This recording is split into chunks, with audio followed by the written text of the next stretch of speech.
Howdy, carnivores. Good Hello. morning. I always tear up when I see that intro. It's not normal. Michael is too good at his job. Yeah. I always make the Uh, ladies cry. You do. Heartbreaker. Well, happy Super Bowl Sunday to Lindy. I think that would be called Rugby Sunday or something. Oh, we have the grand final, but that's in September for us. So The grand yeah. But I'm final. happy to celebrate with you. Yeah. Aussie grand final, Aussie rules. But yeah. That's awesome. Now I'm going to show you how much of a fan I am of football. Who's in the Super Bowl? I don't know who's playing. Oh, yeah. I I think didn't the even Chicago know it was Bears, right? football. I thought Super Bowl was like cricket because you're bowling, not Oh, football. That sounds a bit weird. So No, why Super Bowl? I have no idea. They have like the Orange the Bowl, the Rose Rose Bowl. Bowl, yeah, the Super Bowl. It's all football. I don't know.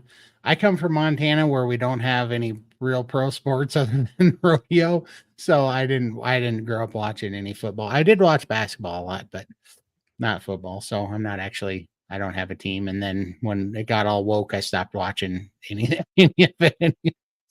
So, I think I'd rather watch the rodeo than the football, to be honest. I think that would be quite interesting. Yeah. yeah, Something different. Yeah, kicking a ball around. I don't know. I'm not into football. No, yeah. they throw the football.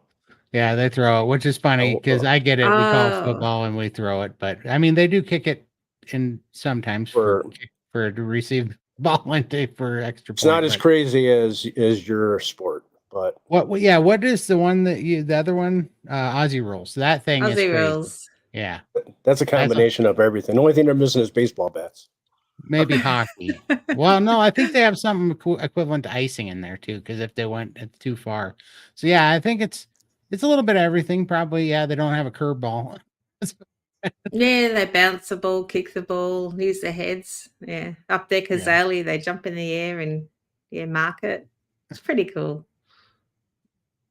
But it does look exciting for sure. It looks like a drinking game. Looks like it'd be fun to watch. Like if you know, you could play drinking games with it. But Yeah. Well, my husband's really passionate about his football, but like I don't mind going, but I'll just sit in the crowd and I'll watch their supporters because they're all nuts.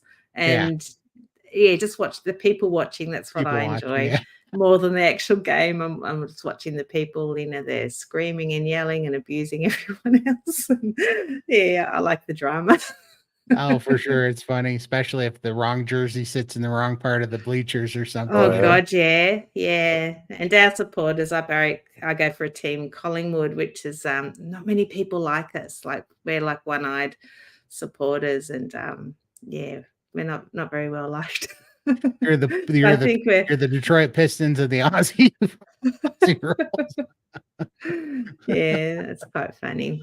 But anyway, Oh, well, it's hey Karen. hi It's Karen, such a Sarah. Well, it should be a fun day.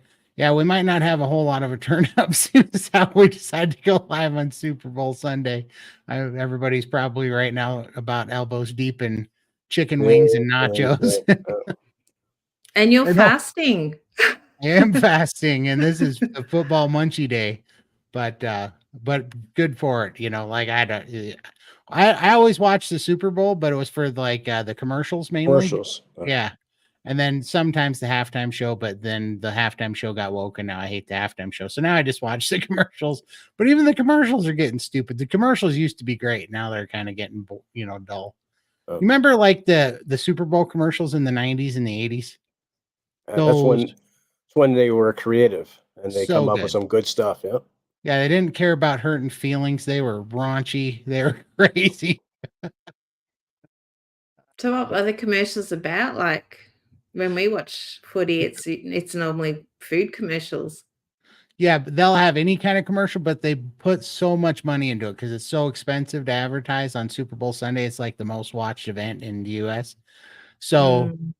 when that happens, they spend, I don't know, I think millions and tens of millions of dollars for one ad. So they make them like they make them really memorable.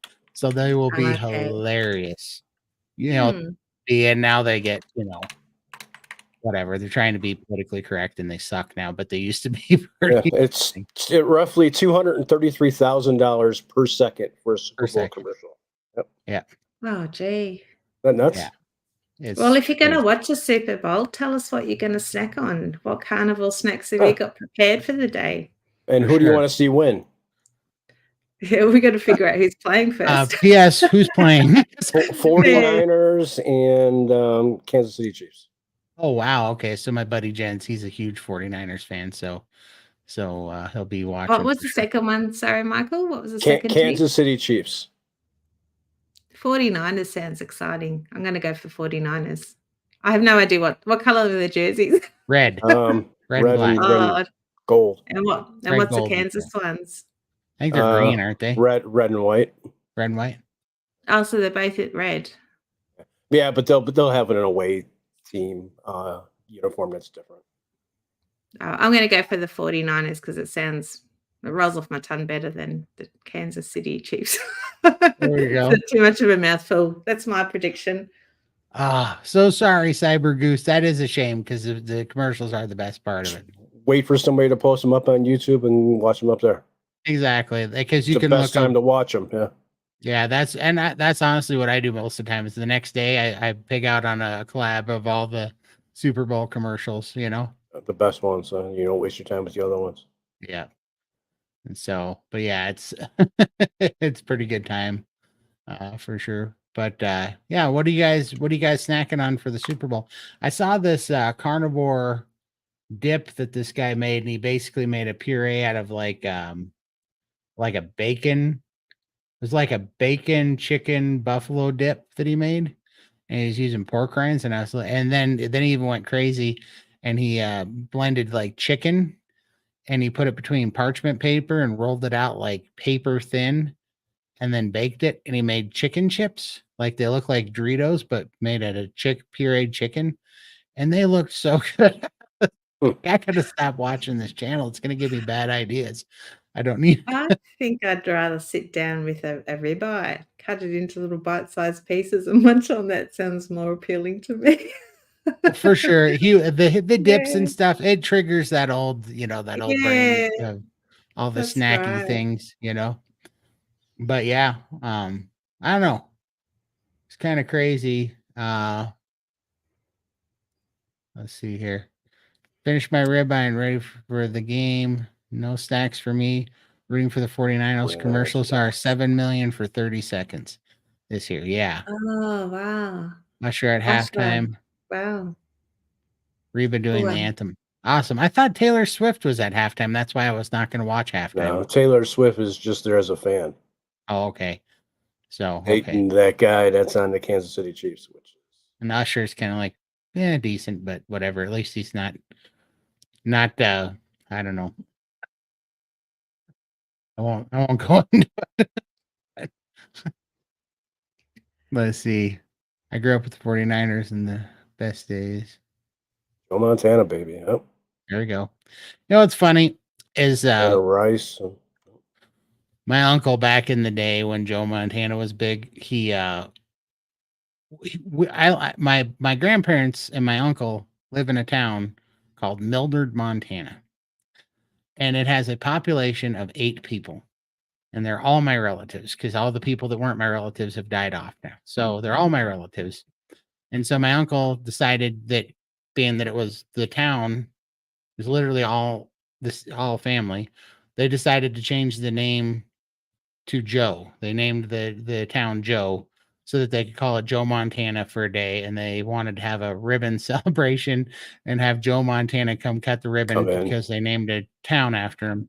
And he didn't show up because why would he, for 7 crazy rednecks out in a farm somewhere that named some piece of dirt in the middle of Montana after him. So he didn't show up, and then they got all butthurt, and then they were no longer. Like, my dad was just like, what were you thinking? Of course he wasn't going to show up, you weirdos. It was just funny. Oh, dear. Boy. I'm not taking care of the chickens, not eating chicken wings. Let's see here. Usher is the name. Nice. Howdy, howdy. Hey, how are you? I appreciate you coming on this football holiday.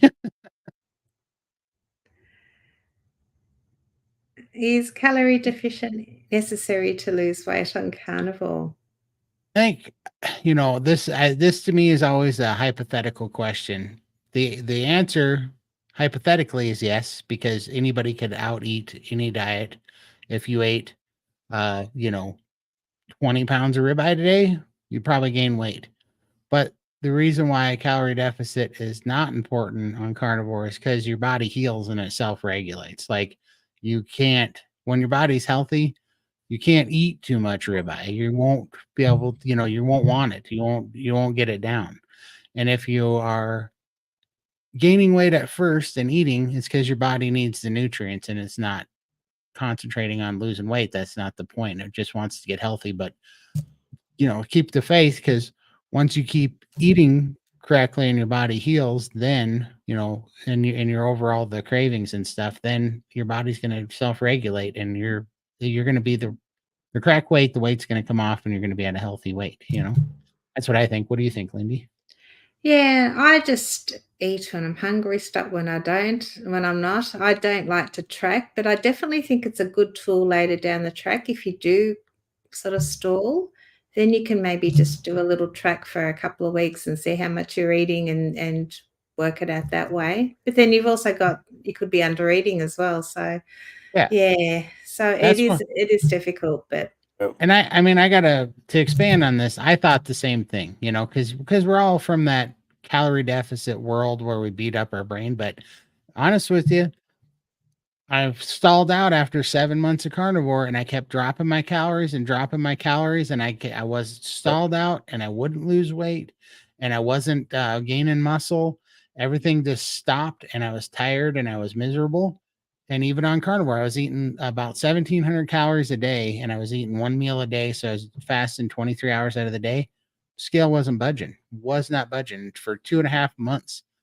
And then I did the fasting because I was like, okay, I am under eating. This is clearly what's going on here. And I started fasting, and you know what? I gained weight, but it was good weight. It was muscle. I gained muscle and it ate the fat.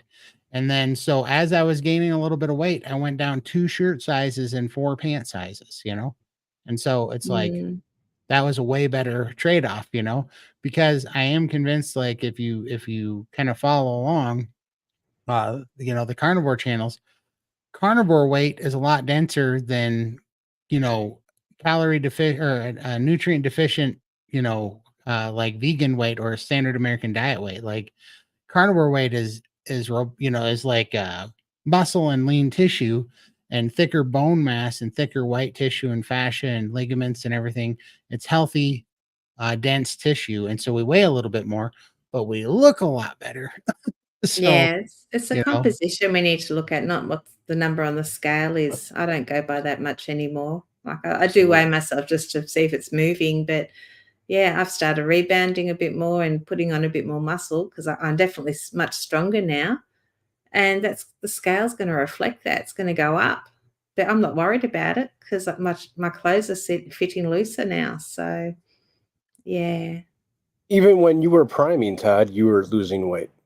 yeah, And you were absolutely. eating like 6,500 calories a day you were doing when you were Yeah, priming. I was. I did. Mm. For the first part of priming, it didn't start until the end, but even that made sense, right? So I ended up priming for actually almost 3 months on priming. And I'd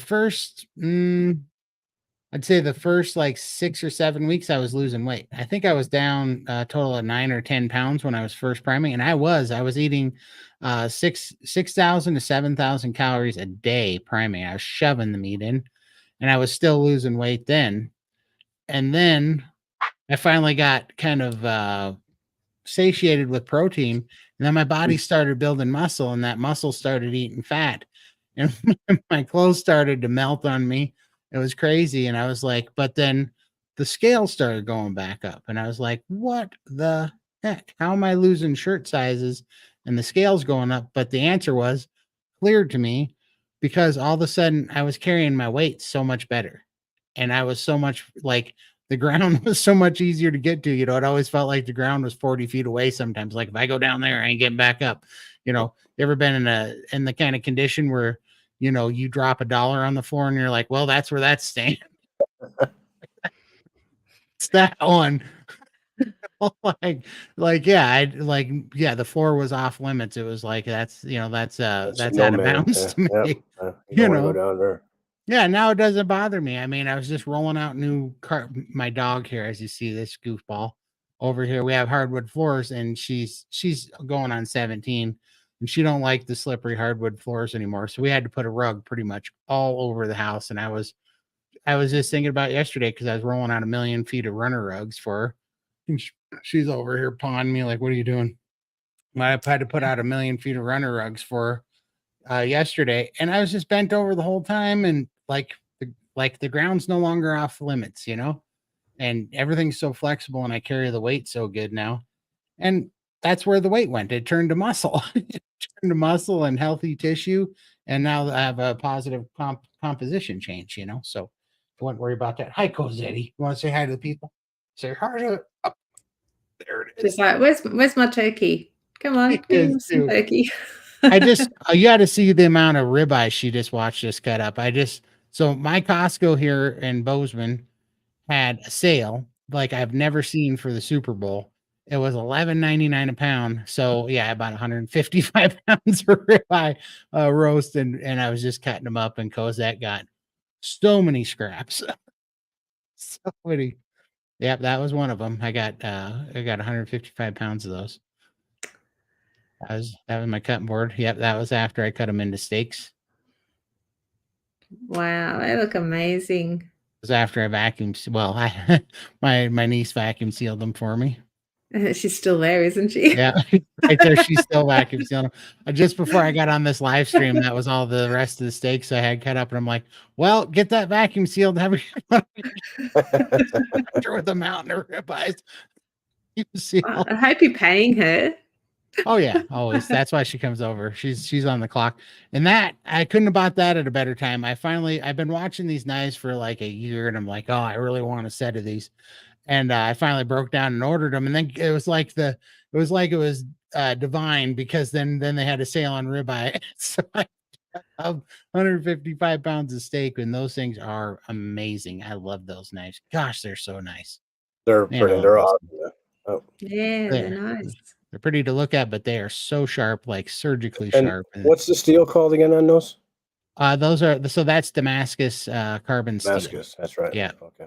And that is what I love about them. So they make stainless ones that has a stainless outside coating, but the centers are Damascus steel, and which is important because that's what holds an edge. Stainless doesn't hold an edge as good. And so which one did you use while you're cutting up your steak? So the very far left one, because that's a 10-inch, and so that rib roast is so long. That's my favorite for the ribs, because I can cut all the way through it and pretty much in one slice. But you ought to see those, dude. I bought a sweet sharpener for it, but I can hold it. I can hold the end of it, and with just the weight of the knife, I can let it saw back and forth, and it'll fall through that entire rib roast. Those things are stupid sharp. Sharp. Probably not a good knife for me. Like my mum, she used to cut her fingers all the time. Yeah. Do you still have all 10 fingers, Todd? Oh yeah, for sure. I never cut I don't know what it is. I'm not that person to ever really cut myself. I've always had sharp knives. Like, to me, if I'm going to cut myself, it's going to be because of a dull knife, because I'm pushing with a lot of force, and a dull knife slips. That's when I get it. Those things are so surgical, and I have got the little crab claw. I've gotten used to doing that. So when I work with them, you hold everything with your knuckles out and your fingertips in, Well, that would explain why we cut ourselves, because their knives are pretty dull. And I've got the sharpener, but they obviously don't do much at all. You got to get a good sharpener, and the sharpening stone ones are the absolute best. But you also have to Damascus steel. See, Damascus steel's rolled over, and sometimes they're, like, I don't know, what is it, 67 layers? Sometimes they're like 88 layers, but they roll the steel, and at the center, there's a little bit, a very hardened center, but the outside's a little bit softer, the rolls.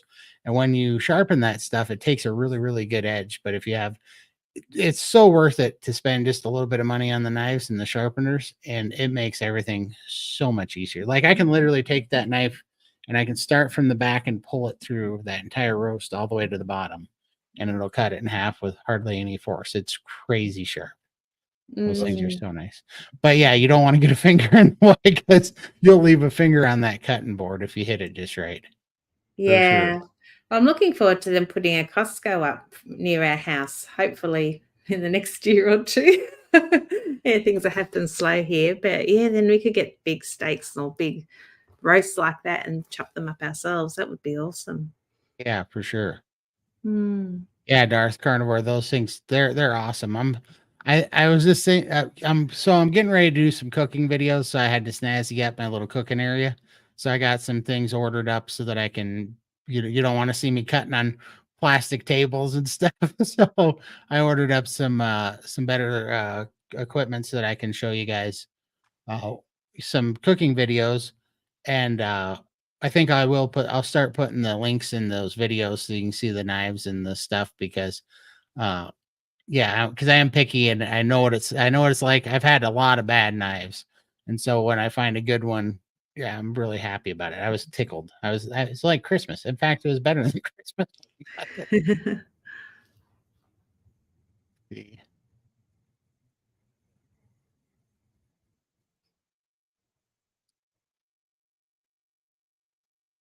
reviews, Oh, I know somebody that does. there you go. Tassie Tallow from Tasmania. And yeah, it's a nice whipped one, I think. But I've got it on my hands now and I can't Can't Clean it open it up. because you just used it.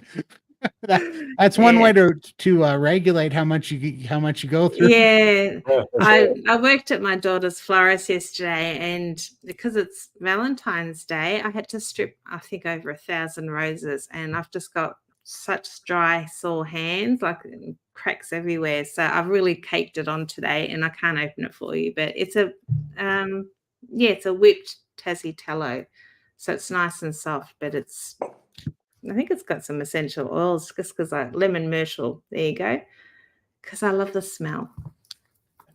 But, yeah, that's really nice. Let's see here. I see some I of s those, yeah, fancy carnivore recipes. Put match after a meal. Yeah. Ribeye or Yeah, dry tip is my top choice. I feel the same way. It's like some of those, that's why everybody likes that Chris cooking in Nashville. And I agree. The guy's like a mad scientist when it comes to food. But I look at it and I'm like, that is so intricate. And then if I'm successful with it, then I'm just gonna want to eat way too much of it. You know what I mean? yeah, it's probably good for people with kids or those that Yeah. need the variety, but for someone like me as well, I don't like to snack. If I'm going to eat, I have a full meal, and then Yeah. I just don't like snacking because it just leads to those bad habits again, so Well, I'll have like an appetizer, a snack and an entree. It just happens to be that one of them's a ribeye, the other one's a ribeye, and the other one's a ribeye too. But I like to say I'm getting my 3 square meals because all the I have all the whatever, all the phases of the meal there. I can't complain with a ribeye, but I'm actually gonna treat myself to one today. I haven't had one in a while. So, yeah, and then I'm thinking of doing a fast after that. So, Yeah. yeah. Let's see here. Yeah, I hope yeah, I heard they're super nice. It was so funny that my family thought for sure that that he was gonna just show up for 7 people, and it's like, kinda silly.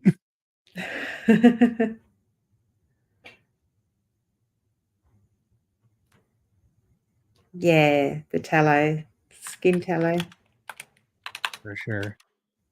I got them on Amazon. So, yeah, and there's several companies that make them, and there's 2 because after those, composite resin handles came out, the blue ones then a bunch of them started following suit. So, there's a bunch of knockoff ones, but there's, 2 brands that do really good, and, I like this option because one of the brands, they're both kind of pricey, but one of the brands likes to fill up their knife sets with like little paring knives and steak knives. And I'm like, I don't need paring knives or steak knives. I need chef's knives and I need cleavers, you know. I was already kind of bummed that they put a bread knife in there because what am I going to do? I hate serrated knives because they're so hard to sharpen. They're like impossible. So you get them dull and you know, then they're kind of useless. So I already was mad that I had to buy I basically they threw in a bread knife for free, really. Because if I would have bought them separately and not got the bread knife, I would have paid more. So I just took the bread knife, but it was kind of a waste. But that's why I got this brand was because the other brand was putting like I think there's 4 steak knives in the set of 8. And I was like, I don't need steak knives, you know. So I took one. This had 1 steak knife, 1 fillet knife, 1 bread knife, 3 chef's knives, and 1 cleaver. And I was like, all right, that was the better balance. So I went with that one because those are knives I can use. I don't, you know, and I mean, steak knives are fine too, but I really need them. I cut all my steaks with my chef knife. What I mean, I don't care. Doesn't Dr. Baker, he has like a machete when he has his steak and no little knives for him. Exactly. One thing I will say though, I love and it's a trade-off and I'm happy with them. But this is the first time I've had a composite resin handle. And when I'm working with beef and they get a little slick, I'm going to get a little sandpaper and rough them up a little bit. Rough them up a little bit because they're slippery and I didn't like it. So when I was cutting through the steak, those knives are so sharp that they would start trying to take their own path and not cut straight. And so the knife was deflecting left and right. And the reason why it was is because my hands were greasy and those things are so slick that was the only setback I didn't see coming. But I'm like I said, I'm either they make a clear coat that's got kind of a textured finish that you wouldn't notice, and I might redip them in clear coat or I might just rough them up. I haven't decided yet, but they are a little bit slippery if you're working with kind of greasy hands. So, and I didn't have a choice. Use a rubber glove. That might give you a bit of grip. Yeah. You don't want to be sandpapering your knives and wrecking them. I don't want to. No, I got to do something. It always scares me to put on gloves though, because I always feel like I'm more careful with knife work when I don't have gloves. I feel like if I put something on, it's gonna throw me off, you know, because I've always worked without them, and I don't want to get you know what I mean? Like like the tolerances get off, so you get a finger under it because it feels different.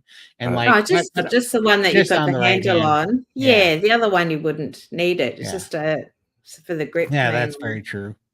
Yeah, so I might definitely try to find one of those, and that's a good idea because it was definitely getting squirrely. I was really having to grip down on it because it was so sharp. It was just like finding a path of least resistance, and it was trying to move through the meat. And I was like, this thing's got a mind of its own. But obviously I'll get used to it. And some of that happens if the blade isn't sharpened perfectly, because like they'll do that for like one of them's done that way on purpose. That it's for slicing vegetables, you know, especially starchy things. Because you ever done a lot of chopping or slicing, and the vegetables build up on the knife. You know, they get stuck to the blade, to the side of them, and so sometimes what they'll do is they will have a bevel on only one side, so the back side of the blade is straight, but the point gets sharpened just on one side. So that way, when you're going down and the piece of the carrot, let's say, comes up, it falls off because so they want all the angles. So instead of doing a 15 degree and 15 degree to make the blade, they'll do straight and a 30 so that it has more of an angle, so that when the carrot comes off, it pushes them off so that it doesn't stick to the side of the knife. But when you do that, if you go down a big piece of meat, well, all that pushes your knife to the side because the angle's on this side. So you have only resistance on this side of the knife and you don't have any, so it pushes you through the meat. That's probably more information anybody want to know, but I'm just thinking about that out loud, wondering if that's why that knife is tracking funny through the meat. But anyways, I'll get off that deal. Let's see, where am I at here? So have you had a good week? Just fasting? How many hours now fasted? I'm in like 64 hours right now. And yeah, this is the easiest fast I've done yet. So just for anybody that doesn't know, I eat for 84 hours during the week right now, and then I fast for 84 hours. So I eat Monday, Tuesday, Wednesday, Thursday, and then I fast Thursday night through till Monday morning again at 10 a.m. And it's a 84 hour split. And it was a little difficult at first, but I had so many weird things going on. And I found out the aminos were making me hungry. And I had done some quite a few dry fasts initially too before I even got into this little routine. And then we did a 5-day fast. And then I was fasting with aminos and they were making me hungry. But now this is I've done now 70, 72 or 70, I don't know, somewhere 70 or 72 hours. I don't remember the first one. And then I did 86 last week, and now I'm on another 84, but I'll probably do 86 or so. And this one has been easy. Like even chopping up all that meat after not eating for 64 hours, I wasn't hungry at all. Like it didn't even phase me. And I had a ton of energy on this fast, like a lot of energy. Because like I had all this crap to unpack that came in. I had a bunch of work on my plate this week, and and then all those steaks and stuff came out of nowhere, and just a bunch of energy. Not even a bunch of sleep, just good energy. It's been really good that way this week. So, how about you guys? Yeah, I've been busy with working with my daughter, so I haven't been eating a lot, and so I want to try and do a bit of a prime and then try and get some fasting in. But yeah, my clock's kind of out of whack at the moment, so yeah, just try and catch up on some sleep and yeah. So I still haven't figured out what I'm going to do for the week, but I've got a few plans. But Well, yeah, how about you? I've been doing 2 meds, and I want to do a little bit of like a micro prime, and then I want to do Yeah, and do a micro prime and then go back to what kind of fasting you think you're going to start with, Michael? I don't know. I'm thinking I'm gonna probably do another 5-day, Another 5-day, see how it and goes. then see how it goes, and then I'm gonna go until maybe I stall on weight loss. So it could be another 10-day. Who knows? Oh 10 boy, plus I day. don't know. I don't know if I can We'll take it. see. You were making me nervous when you're doing that. It's like, Michael, just eat something. I'll tell you what. I didn't struggle at all. The hardest time that I struggled was that first day, and then after like day 20, when I started taking those aminos. Once those kicked in, that's when I started struggling. Wow. Other than that, I felt so much better. I had so much energy. Just waking up in the morning was probably the hardest thing on the whole thing is getting the energy going in the morning. Yeah, You're a machine, Michael. he is a No stopping machine. you. They're wondering if you have a link for that tallow, Lindy. Let me find it and I'll pop it in the chat. Yeah, give me a minute. Oh, wait a minute. And then she said she found the website, so I think she might have found it. Yeah, I just got it through their website. No worries. I'll find it anyway. Hi, Deb. Howdy, howdy. Hey, I've actually hey. bought their soaps as well, which is pretty good. There we go. Okay.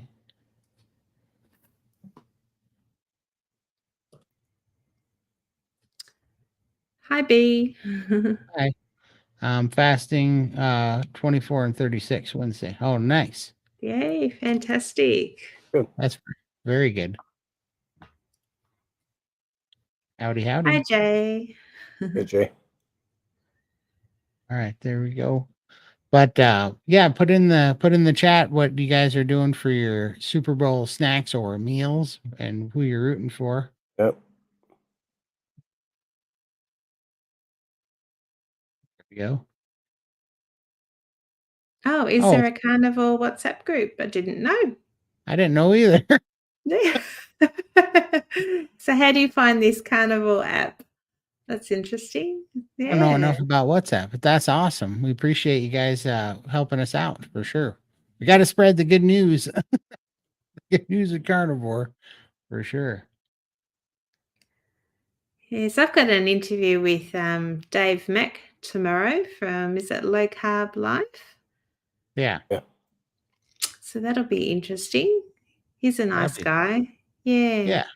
Yeah. He seems real pleasant. And he lives in Japan now still? He does. He used to live like 5 minutes from here, from where I am, in Wow. where I live in Melbourne. But now he's living in Japan with his family. So yeah, we connect every Tuesday on the Aussie Connection live stream. And I get to go on his channel tomorrow for an interview. So I'm excited about that. That'll be awesome. Yeah. Hey Darth, how do you cook your brisket? Oh, he's cooking the point only. I gotcha. How do you do? Are you doing like burnt ends or what are you doing on that? Yeah, I feel the same way. Football, to be honest with you. I hate saying it because I know there's a lot of people love it, and I like more power to you. I just didn't grow up that way. On the WhatsApp group through UK Carnivore. Okay. That's awesome. We sure appreciate the shout out because we're always trying to get the word out there. Can't let those cows escape. No. Hi, Sarah. Smoking it. Nice. Low and slow. Yeah, that's gosh, my Achilles heel with smoking a brisket is that it reminds me of when I would make, candied burnt ends out of the point. So I smoke a brisket. I want to have that candied burnt ends or burnt end chili. Either one of those. Burnt end brisket chili is like, possibly the greatest invention since the wheel and fire. So it's one heck of a treat. Oh, hi, Beth. Worries, Beth. Yeah, good. Thanks for joining us from the car. Absolutely. 2 hands on the wheel, eyes on the road. For sure. Right? Darth knows what I'm talking about. He's had both of those before. Yeah, we don't have a smoker. We've just got the charcoal grill, but my husband doesn't like to use it. So I'm going to have to try and get it out and practice myself. My daughter does it. When I go to her place, Totally. she's always making me. And it seems so easy. I just, Yeah. Do you have a chimney? No. We just have a little charcoal grill. I can stick it out on the back veranda and No, yeah, no, I mean a chimney is like a charcoal starter. It's a little canister. You put the charcoal in and then yeah, those I've things got are one of nice. those. Yeah. Yeah, that to me I'm not a huge charcoal guy. I'll do smokers with wood, and sometimes we'll put charcoal in there, but the biggest thing is getting the coal started off right with those little chimneys or those little starters. They help a lot. Yeah. Yeah. Let's see. But yeah, I think you'd rock it. And I think you might like it. I don't know about you, but I get addicted to those things. Like, because you start doing it and you become kind of a perfectionist, and so you start tweaking things and you get all like deep dived into it, and then pretty soon it's like your hobby. Yeah. Yeah, and I guess I like doing it with my daughter because we sit out on her balcony and we overlook the garden, and she's got a little nature reserve next to us. We've got birds everywhere, and it's just nice having the company. Someone sitting out there in front of the fire and doing your meat there. But when you're doing it by yourself, I don't know, it's not as enjoyable.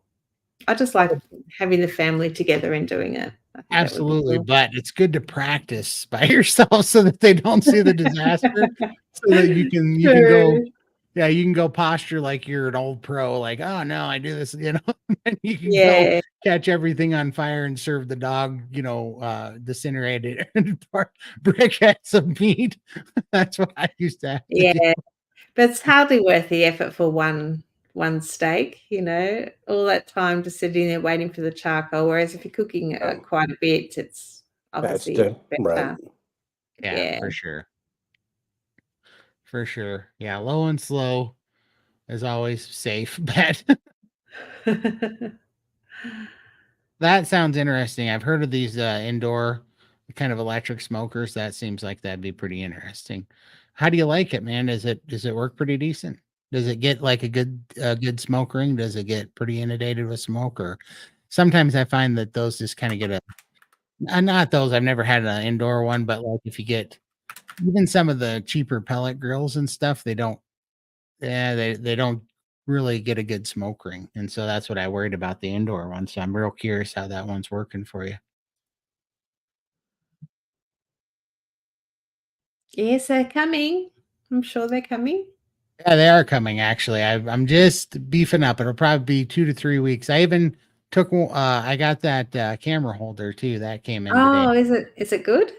It is good. Nice. I just got to figure out how to use it because it's like what I didn't think about is you put your phone in it, right? And then what? If you use the backlit one and it's way up above your work, you can't see where you don't know what you're seeing. You know what I mean? Okay, yeah. So it's like, so anyhow, I think I just got to get a ladder and then look down and get it in frame and then go down and know where my frame is. But you can flip it the other way so you can look up. You can see what it's seeing from the screen, but it's kind of Yeah. covered by the bracket, but still it's better. That's what I was trying to do. And I'm like, well, this is weird. So it's going to take some getting used to, but the functionality of it is what you need to do is go get yourself a portable monitor. Okay. Plug it into your phone and have it mirror the screen. That's what I was wondering. Cast it. Yeah, that's a great idea. I was thinking that because I was like, if I could just cast what this thing is seeing. Or get yourself a Google Cast, a Chromecast, and hook it up to your TV if you got a TV in that room. I'll and then put just one in have there. it. Yeah, and just have it. Maybe I'll displayed just on buy there. like a little, 32-inch monitor or something, stick it in there. Don't even need nothing that big. You got the little portable 18s that run on a USB cord. I wonder if I could. Can I cast to a tablet if I just got a tablet? Yeah, you should be able to. That might be the ticket. Cast to just like a Samsung tablet. Yep. And then, yeah, I bet that's a good idea. That's what I'm buying next, and it's tablet because that's what I need to do because I can't see it. So you're trying to see what's in the frame, and that was a pain. But I don't know. This is why I don't make videos because I'm terrible at it. Took me this long to get to stand in front of get this thing centered on my big face. So, but I'll get it for sure. But no, I really like it. It's very tall and flexible, and it's heavy. That base is heavy. Oh, So well, the girl in the ad, like she was nothing of her, and she's picked it up and under her arm. So I thought it was she quite can. Yeah, it's lightweight. not that heavy, but I'm just like for the Yeah. size of it, it was surprising. Like that base is like 5 pounds, which for a little plastic base is like that's a lot of weight. Okay. Yeah, but they did that on purpose so it wouldn't flop over, and you could get the boom out. Yeah. They had to weight it. But I was surprised. I was like, whoa, this is hefty. But yeah, it's working really good. And so yeah, I just got the light's pretty good on it. I wish it had a remote so that you could, because you got to hit the little buttons on the side. I wish they would have had a remote so that, because once it's there, that's when you got to adjust the light, Yeah. So you're like bringing it down, hitting the button, pushing it back up, going, no, that's not it. Push the button. But I like the pole. What I'll probably do is just adapt different lights to it, and not use the lights that it came with, but the pole and the phone holders, pretty awesome. So yeah, I'm liking it a lot. And that when all my stuff gets here and I finally get set up, I'll do like the birria chili and I'll do the sous vide brisket and sous vide steak and seared steak and all that stuff. And the frittatas and the quiche and those carnivore things that people were asking about. And the bacon ground beef burgers, those were good. The meatballs. And the Make turkey some for of Cosette, you could do like for pets as well. How you Yeah. prepare meals for Well, and then Cosette. what I'm getting into, this was the other reason that I talked myself. Well, I didn't need much talking. I always like a new hobby, but I'm going to start making sausage. I'm going to try to see what I can explore. That's why it was so cool that I saw Carrie doing it. Me and Michael were talking about it like a month ago or 5 weeks ago. And then I saw Carrie was making some sausage too. And I was like, yeah, that would be fun. Cause you know what I've never seen is like a, what do you call that? Like the gyro or the euro. I don't know how you say it, gyro. Yeah. Yeah, that meat where it's lamb and beef. Why don't they make a gyro sausage? That sounds like I love gyro meat or whatever. and you could just put it in a sausage casing and have Euro meat. It seems like that'd be a match made in heaven, dip that in a little like tzatziki sauce or something. I'm sure there's got to be a way to make a carnivore friendly tzatziki sauce. What's all in tzatziki sauce? Greek yogurt and cucumbers That's it, right? and lemon juice. Yeah. Yeah. So it's not exactly like it'd be a big sin, right? So, and I love tzatziki sauce. And isn't there a little dill in it too or something? Some of them has dill, yeah. Some of them has still. Yeah, I don't know. I love Euro meat and tzatziki sauce, and I was thinking I could eat my body weight in Euro sausages dipped in tzatziki sauce. I love that stuff. So Yeah, that's trigger for me, all that dairy. I just eat the whole tub of yogurt. Yeah, I love yogurt, so I couldn't do that. yeah, Smoke flavor is awesome. that's awesome. Good deal. I'm definitely. I might have to try that. I'm starting to think that I might start doing like some carnivore product reviews eventually because I tend to go through a lot of them. I go through a lot of little things. I'm surprised how much Amazon comes to my house lately. Lindy, last year I bought one of those Ninja smoker grills. They are just small. It works pretty good. I'm not so intimidated as with the big smokers, Okay, I didn't know they had one. I might have to Google that up. Yeah, my poor daughters, I've got a list of things I want for Christmas and Mother's Day birthdays. I think I'm set for the next 5 years with gift ideas. So I'll have to add that one as well. My poor kids. Let's see who's going through the comments. Make sure. Oops. Move just as I was clicking. I think Nia's way do a tallow balm demonstration on her channel. Looked way too involved for me. Yeah, I'm a bit lazy like that. I just much rather just buy it. Spend my time doing other exciting things. Right. Yeah. All right. Say that for me one more time, Michael. Is it Euro? Yeah. Euros. Euros. So I sound like a schmuck when I say gyro. You could have told me, Greek bastard. Italians do meatballs with pork and beef, and that's a nice mix. Yeah. Well, I wanted to play with that. I wanted to do like veal and beef. I wanted to do pork and beef, but specifically, I wanted to do like, a bacon beef, maybe even pickled jalapeno one, but then like maybe a pork belly, play with that too and see, and then smoke them, and see what they're like smoked. And then I don't know, what else, what does lamb and pork taste like? What happens if you put bacon with lamb? I've never thought of doing that. Sure, it'll be good. What's going to be bad about it? Right. It'd be fun, but it would be fun to play with some of those and play with some of the cheaper meats, like, chuck roasts and eye rounds and, briskets and, tri-tips and all those. Play with those ground up. And, and then I wanted to see, because what I watched a guy doing that amazed me, it blew my mind, was he took beef and he smoked it first. He smoked like a brisket. Then he took smoked cooked brisket and then ground it up smoked. And he made sausage out of it. And I was like, what did you just do? I'm pretty sure that's against like 5 state laws or something. I've never seen anybody make sausage after they smoked the meat. But I was like, I think that's kind of genius. You know what I mean? Because it's going to have so much more smoke. It's going to, oh my gosh, you could do some stuff. And it's going to be so tender. So I was like, dude, what if I sous vide brisket, cold smoked it, sous vide it, ground it up, made sausage and smoked it again or air fried it? There's a lot of fun things you could do to put flavor in that stuff without adding a bunch of junk, Right. Naturally. Yeah, Deb, that's what I'm thinking. I'm thinking a guy could have some fun with, trying, lamb and beef, like the Euro meat, or, doing lamb and bacon, doing,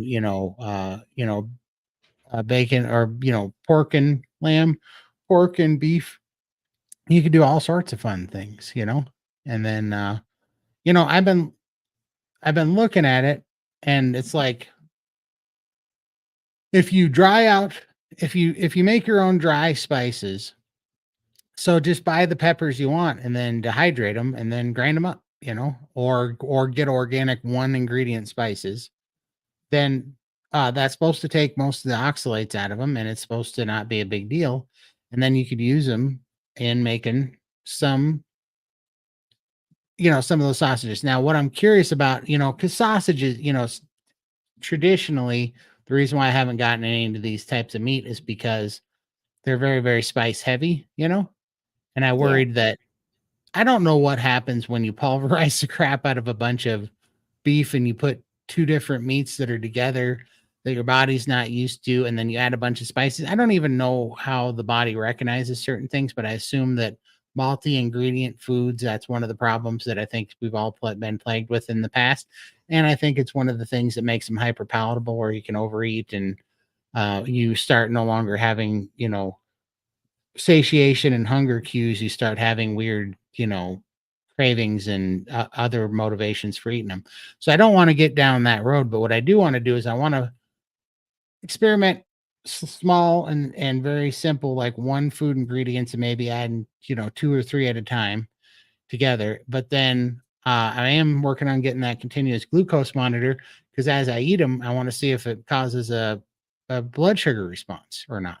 Because that's going to be a dead giveaway that, the jig's up, if I add some Yeah. spices, or if I pulverize them or put two things together, something's going to go crazy.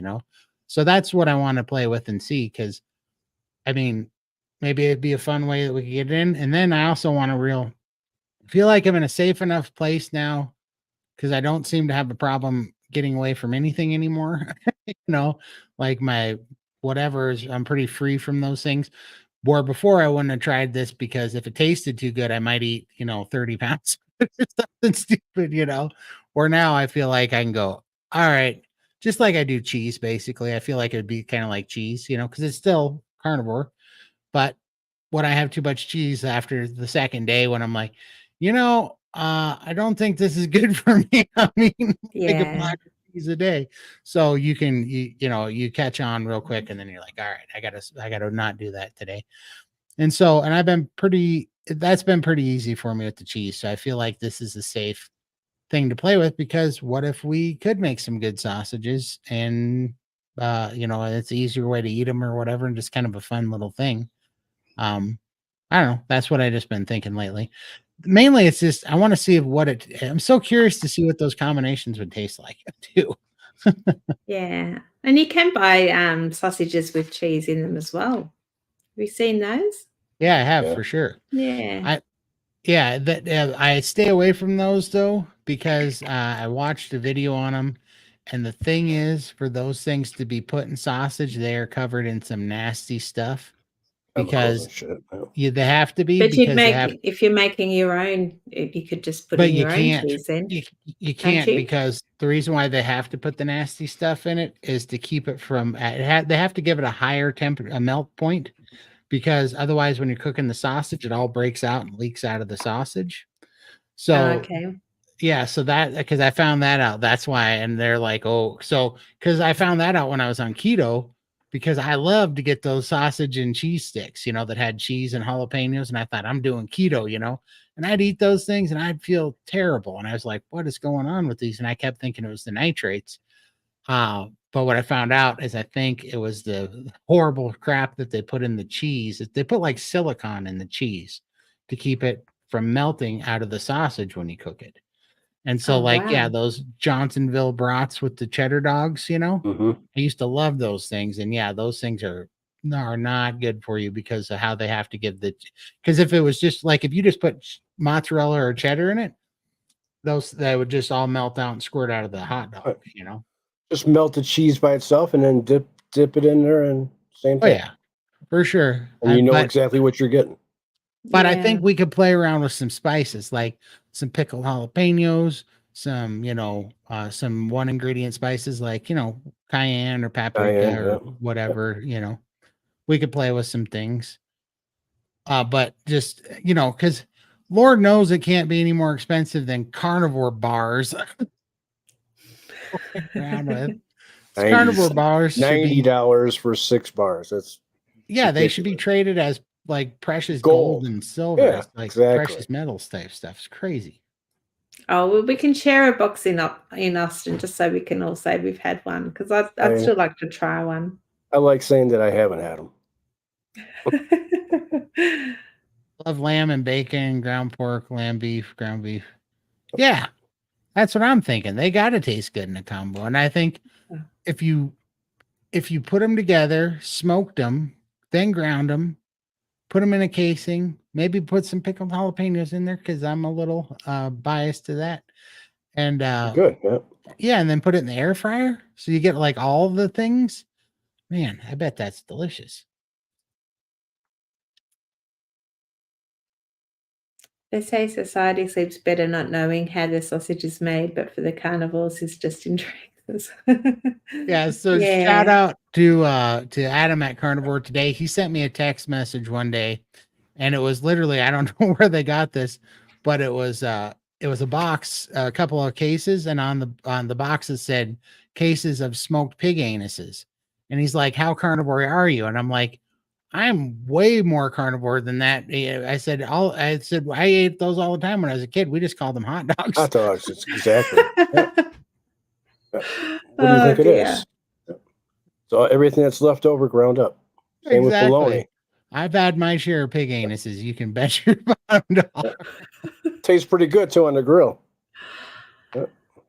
Yeah, exactly. A good sausage without sugar and stuff. Yeah, because when I was on keto, I remember going to my favorite butcher shop, and I was like, "Does your sausage have sugar in it?" And he's like, "I don't think so." I'm like, "Can you guarantee me it doesn't have sugar in it?" He's like, "Well, no, we pre-ordered it in." I'm like, "Oh, you dirty bastards! I thought you made it here." And so he's like, let me go get the package that it came out. And sure enough, they had 15 grams of sugar per link in it. I was like, yeah. And he was shocked. Even the butcher was shocked. Why? Like, it doesn't need it. What does it have to have it in there for? It's ridiculous. Well, it does need it to make you syrup in it too. Right, because it's 8 times more addictive than Coke. So why not put a little bit of drugs in your meat so that people want it, you know? But it really doesn't need it. Exactly. Make your own and it'll be great. Exactly.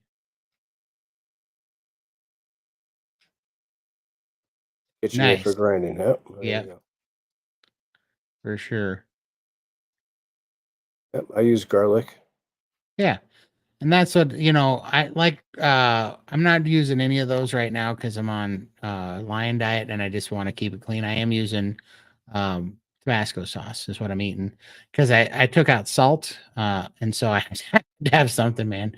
Meat with no salt on it is just too bland. And so I had to throw Tabasco back in. But I can't have black pepper, dried black pepper. That makes me inflamed and I have inflammation, phlegm and stuff. So I can't do that, but I don't seem to have a problem. My favorite one that wasn't hurting me at all was dried onion. Actually, I like dried onion. I found out. I just popped a link in the chat. I actually get my sausages made, so you could design your own. So I just have egg and beef. That's it. And salt.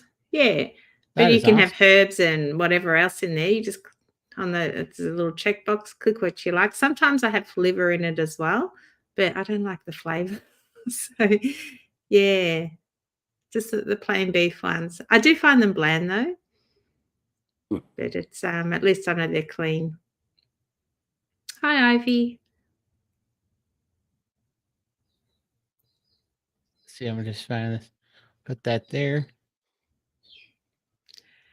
Yo, I'm traveling to my sister's house this week. For me, she does not understand why I cannot eat the crap she does. It's a brutal argument on the daily. Yeah. It's like, do what you like. You do you. She does her. It's your journey. Yeah, and like, just wait until she does that thing where we all did where we ate too much and then we're in there moaning and groaning and burping and farting and having to run and get some Tums and some antacid or whatever. That's when I like to wait. Wait till that happens and then be like, "What's the matter? You don't understand?" can't eat those things. You really don't. You can't think of one reason you shouldn't be eating like that, huh? Oh, I like to wait till they're weak in the knees, and they're with Kick the 'em. actions of their own consequences, or with the or what am I trying to say? Man, I lost an entire word. Maybe this fast is hurting my brain. Consequences. They're suffering with the consequences of their own actions, and then let them have it. I think it's funny, because they all do that. Like especially around Thanksgiving and stuff. They're like, I can't believe you're not going to have. What's it going to hurt? Blah blah blah. And then all those people are in the living room.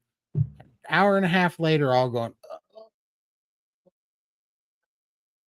oh, I'm so tired. Somebody roll me burp. You got any Tums? You got me?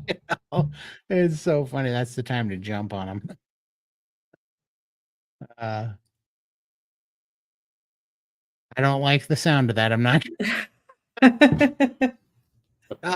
We're gonna have Until to there'll be a make it. video. We're gonna have to make it a different title. There, I'm gonna get banned. It might go viral. Something. I clicked on the wrong one. Gyro meat is 20%, 30% laminated, 70 seasoning Yep. spice. What? I like, yeah, meatloaf. See, and if you can make it in a meatloaf, then why can't you make it in a lamb casing sausage? You know what I mean? That's got to be good. And then, if make it real thin and just make some see, I don't like jerky, the really stringy stuff that gets in your teeth and you chew on it, hurts your jaw, and it's bland and dry. Not a big fan of that, but I do like me some fatty meat sticks, the chewy meat sticks. I like those. And I just feel like, a Euro meat stick or something like that, or like a burger, bacon, and jalapeno meat stick would just be right up my alley.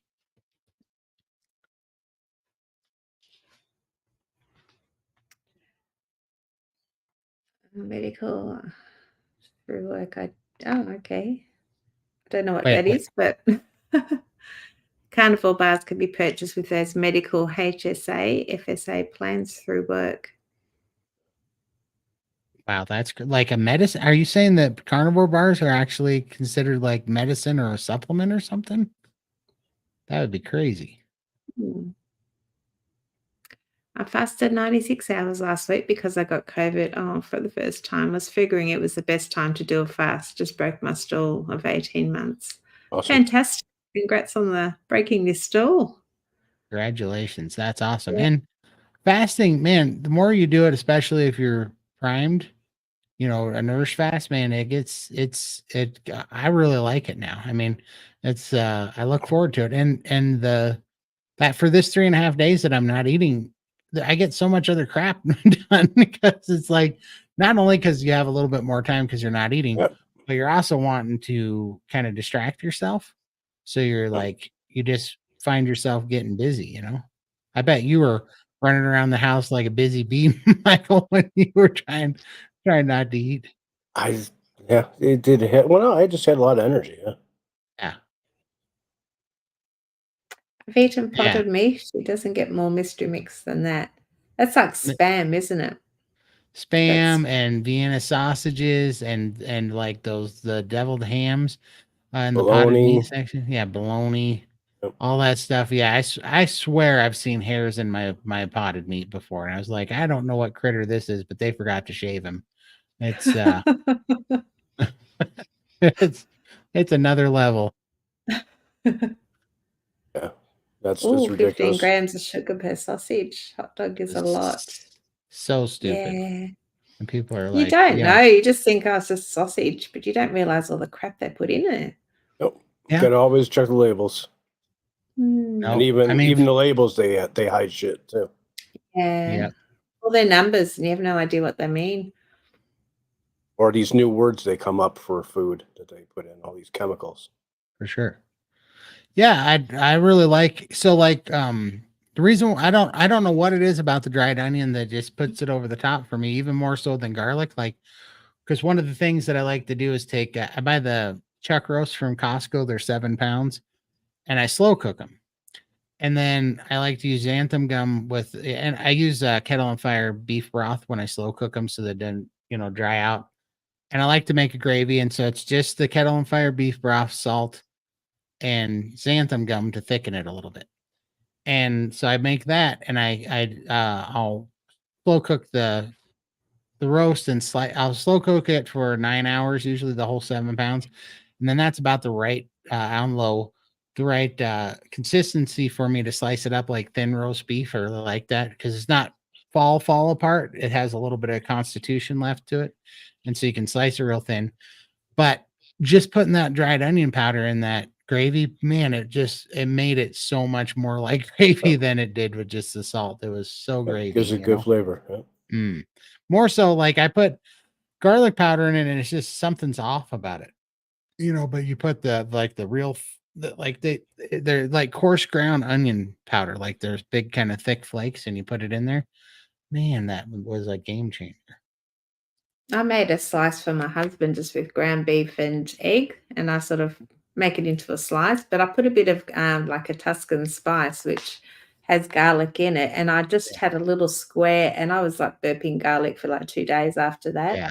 I just found it repeats on me for some reason. Yeah, garlic gets to me too for some reason. Like it's on my breath. Give me a little bit of gas, not much, but Yeah, it gives me a little bit. But the Doesn't onion bother didn't me. do that unpleasant. to me. Everybody's different. Yeah, for Yeah, sure. yeah. I like Todd's pork and lamb mandia. I wonder if it's rare since many of the world's Muslim populations are big lamb eaters and they don't eat pork. Could be. Yeah, could be. Tell you what, we're gonna have a I don't know. I'll do a series like, what the heck does this taste like? Just put some stuff in there. Oh, that my cat better watch out on content ideas. Sure. No, I think it'd be fun. I just got to thinking about why not? Why not play with that stuff? I was even getting a little bit crazy going, what would happen if you made a shrimp sausage? I don't know. Shrimp with something else, like a Yeah, surf and turf kind of sausage? yeah, Fish, fish sausage. or yeah, I was gonna say like a salmon patty sausage, right? Like Hmm. make like I used to love salmon patties, man. Okay, that's And good. yeah, and so do like a pork rind and salmon, and put it in a sausage case and have like a salmon patty sausage. I don't know, pork rinds, salmon, egg yolks, and maybe lemon, you know, and have like a little salmon patty sausage. I don't know. I was thinking you could do a lot of fun things with this. I don't know. My mind started going. I was like, it might all be a complete and total disaster. I don't know. Find out.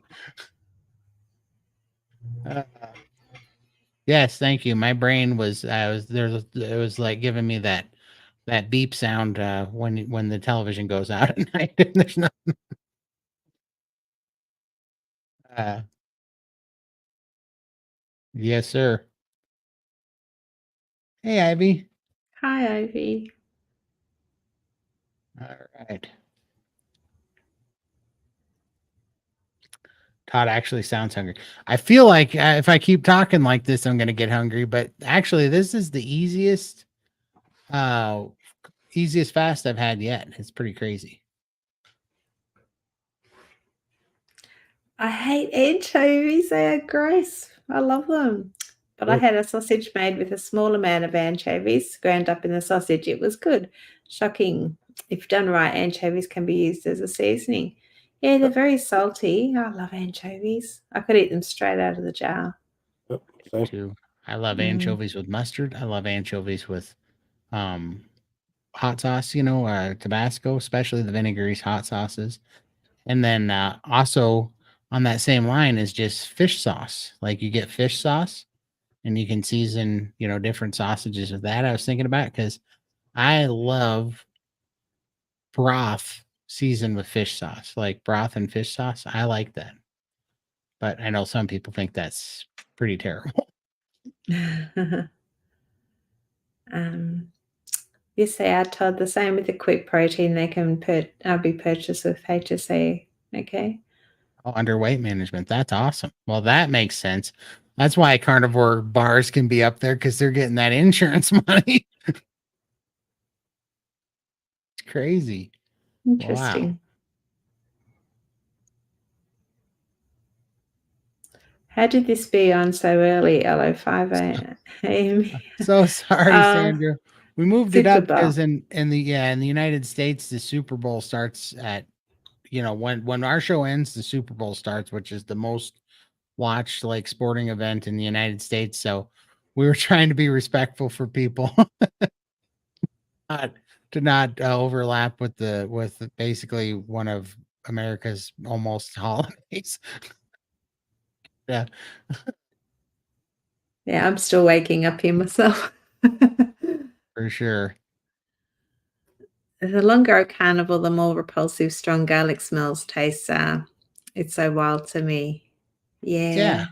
Isn't it weird too? Because I used to eat it all the time, and now I don't like. I've tried putting it in things, and I'm just not a fan anymore. But I do like the onion powder, but also not black pepper. But I do like white pepper. It's like weird, things that just stick with me better now.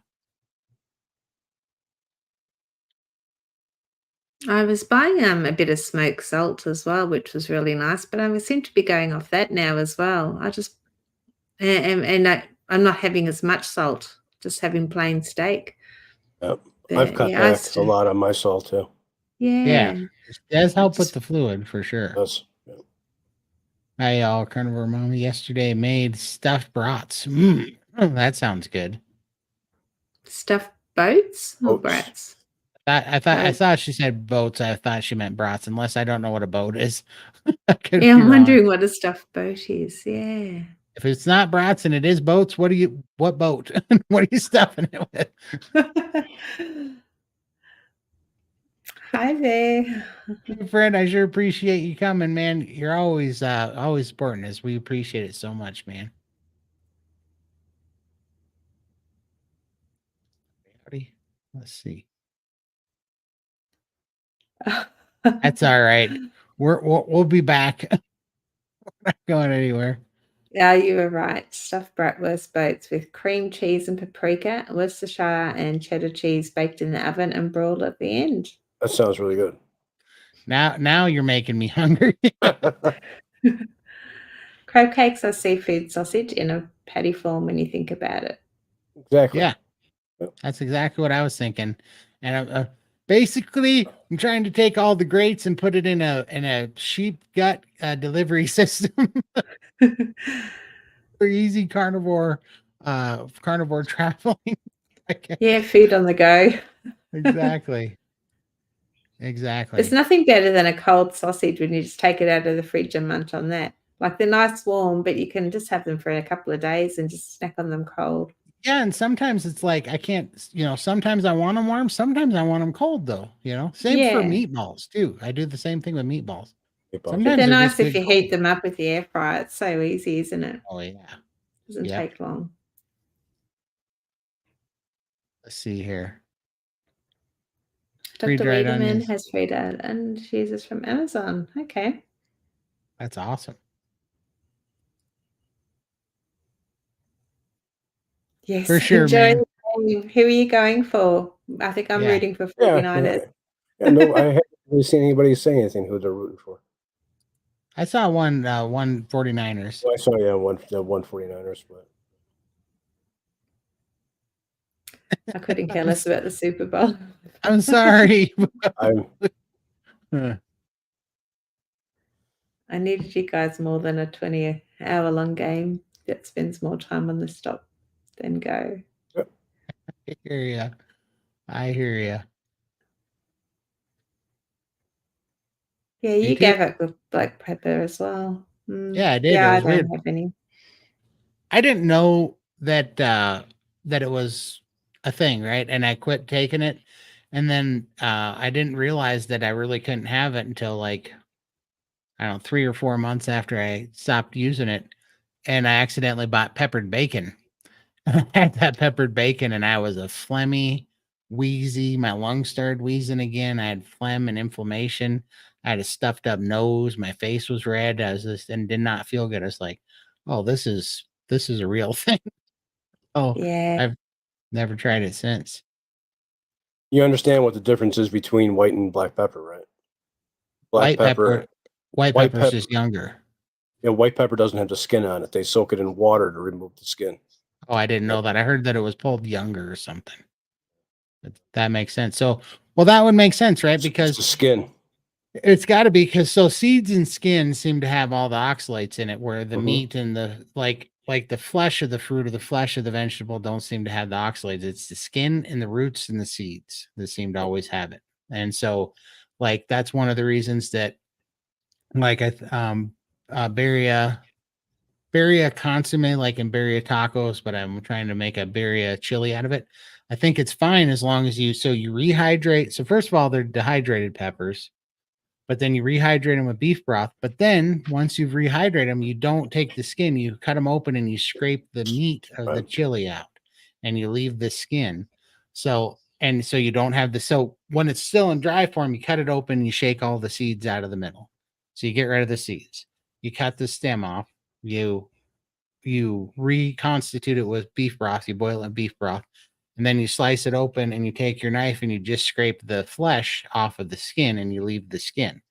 And so I think that's why it's a good form of seasoning because you kind of did everything you could possibly do and it doesn't seem to bother people. Where that makes so much sense what Michael's saying. Mm. Everybody's different with different tastes. Weeks ago, I did some Brussels sprouts after 6, 7 months. That was a big mistake. So I throw the rest of the veggies away. Never again. Right? Yeah. I don't seem to Exactly. have really nasty side effects from the few veggies that I've had. And I only have them when I go to my mother-in-law's because she goes to the effort to make them. But geez, it sets off that craving again. And I end up having to run home and have some steak or something because I'm literally craving half an hour after I've eaten. I'm just wanting more food. Hi, Mama Cracker. Hello. For you, Lindy. Hi, Lindy. I missed the first 30 minutes and wondering how your daughter is doing on Carnivore.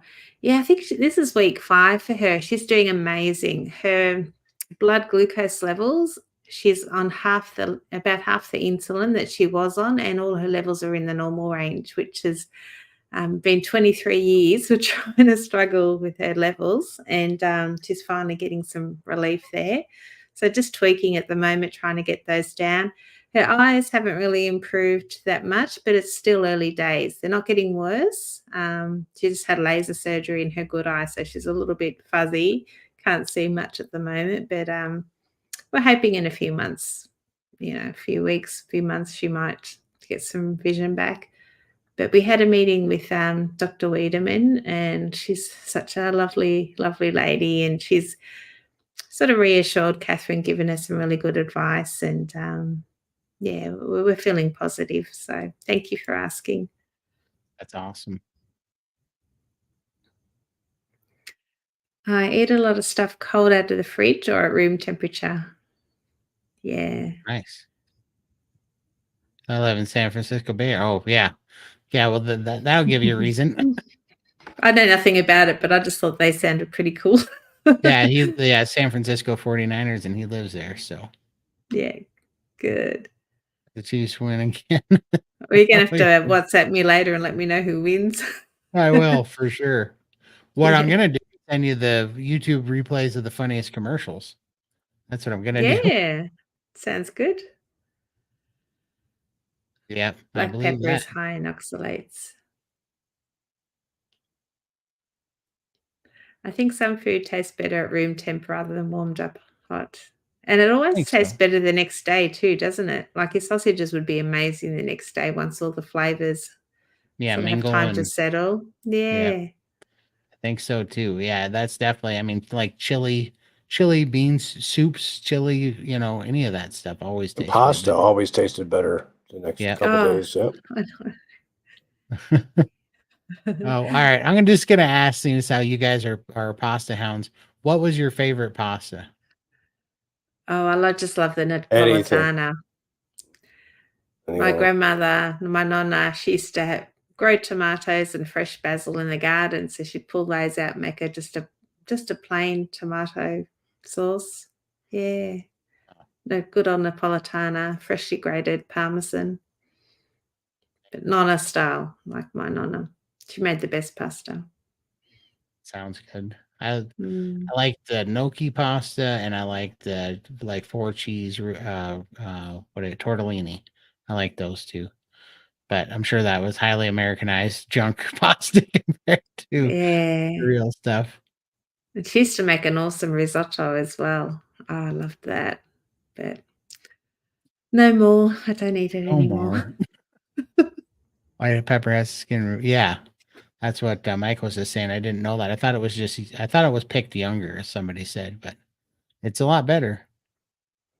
Black pepper is one of the few foods that is not digestible, like capsicum, seeds, and corn.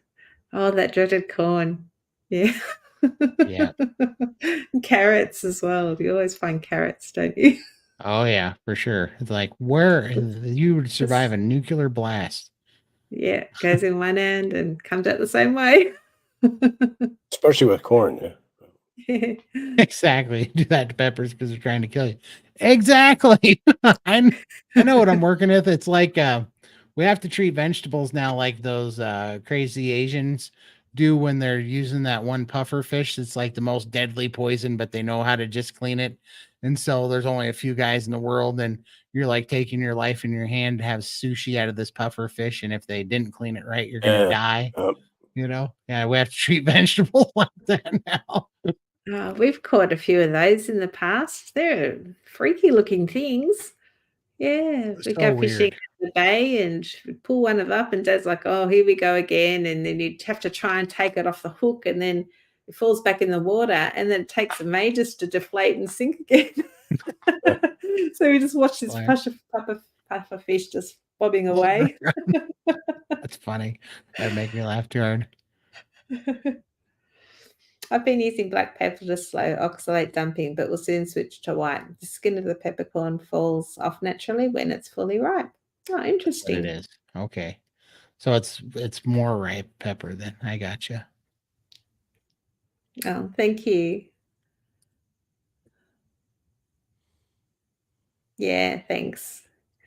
I'm so proud of her. She's doing really well. I was there the other day. She had a phone call at the shop, a friend asking if she wanted to go out for lunch. And she's like, "Oh, no, thank you. I'm actually on an elimination diet, just trying to reducing my inflammation." And the friend was like, "Oh, okay. What do you eat?" And she goes, "Oh, just meat."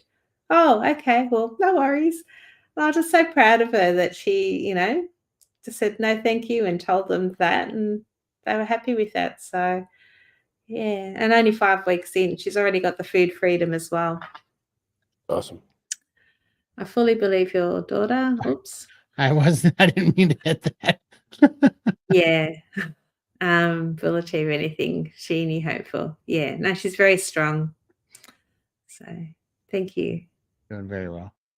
My favorite is a Calabrian lasagna with chopped boiled eggs and ham. Oh, well, my nonna was from Calabria, but I'd never had one with chopped ham and eggs. That's weird. That sounds delicious. A bowl of plain spaghetti loaded with Parmesan cheese. There we go. Yeah. It's hard work, isn't it? Nonna used to make the gnocchi, and I'd be there with a basket, and I'd roll them. That was my job. I enjoyed doing that. How did that come up 3 times? That's strange. I did make homemade egg noodles for the kids. Cool. I like the egg noodles. That was one of my favorites too. Egg noodles and butter. Just with butter on them That's are good. good. I gotta stop thinking. I'm fasting, dang it. Yeah, no, I don't miss it either. Like I do. I miss Nonna's pasta, but you can't get Nonna's not here anymore, so it doesn't taste as good as hers. Yeah, and like I don't know, tell me what you guys do, but I still like watching, when I was on the sad diet or whatever, I liked watching beard meets food. These crazy competition eater dudes that like eat stupid amounts of crazy food, because it's just like mind boggling to watch them take down like 16 pounds of food and not die. And there's pretty slender, slim people, and I'm like, I don't know how they do this. But I still watch them eat like pizzas and stuff, and it doesn't bother me at all. I remember it tasting good, but it doesn't make me crave it. But it's like watching a train wreck. Like, hey, I'm gonna go eat 16 pounds of ghost chili pepper sauce on, on Yeah. whatever. And so I love watching those things. But and it's funny now because I don't, it used to make me crave what they're eating, like if they're eating pizza. Now it doesn't. I just look at it and I'm like, oh man, yeah, I remember pizza tasting good, but can you imagine how nauseous he must be after eating 6 of them? Especially eating all that too Yeah. much. Yeah, it's so I weird. still love watching cooking shows. I watch like MasterChef and all those little, Gordon Ramsay and things, and I don't mind it. Like I enjoy watching them cook, and I think, oh, that looks really cool. But then I remember how I used to feel like I couldn't stop at one plate. I'd want eat the whole tray, and those memories come back into my head. And it's like, I'm glad you can moderate that food. I'm glad you're enjoying it, but I'm quite happy with my steak. So I kind of look at it differently now. But I still love to follow those, watch all the cooking Yeah. shows. Well, it's like who I forget her name. Who follows us that still does her garden all the time but gives away one of our I followers don't. does that. Yeah. Gives Subscribers. away her veggies. Yeah, and Yeah. she's like, I just love doing the garden, and which is I think is awesome. That's therapeutic, isn't it? Yeah, I love it. Yeah. I must have Well, never chewed corn well in my life then.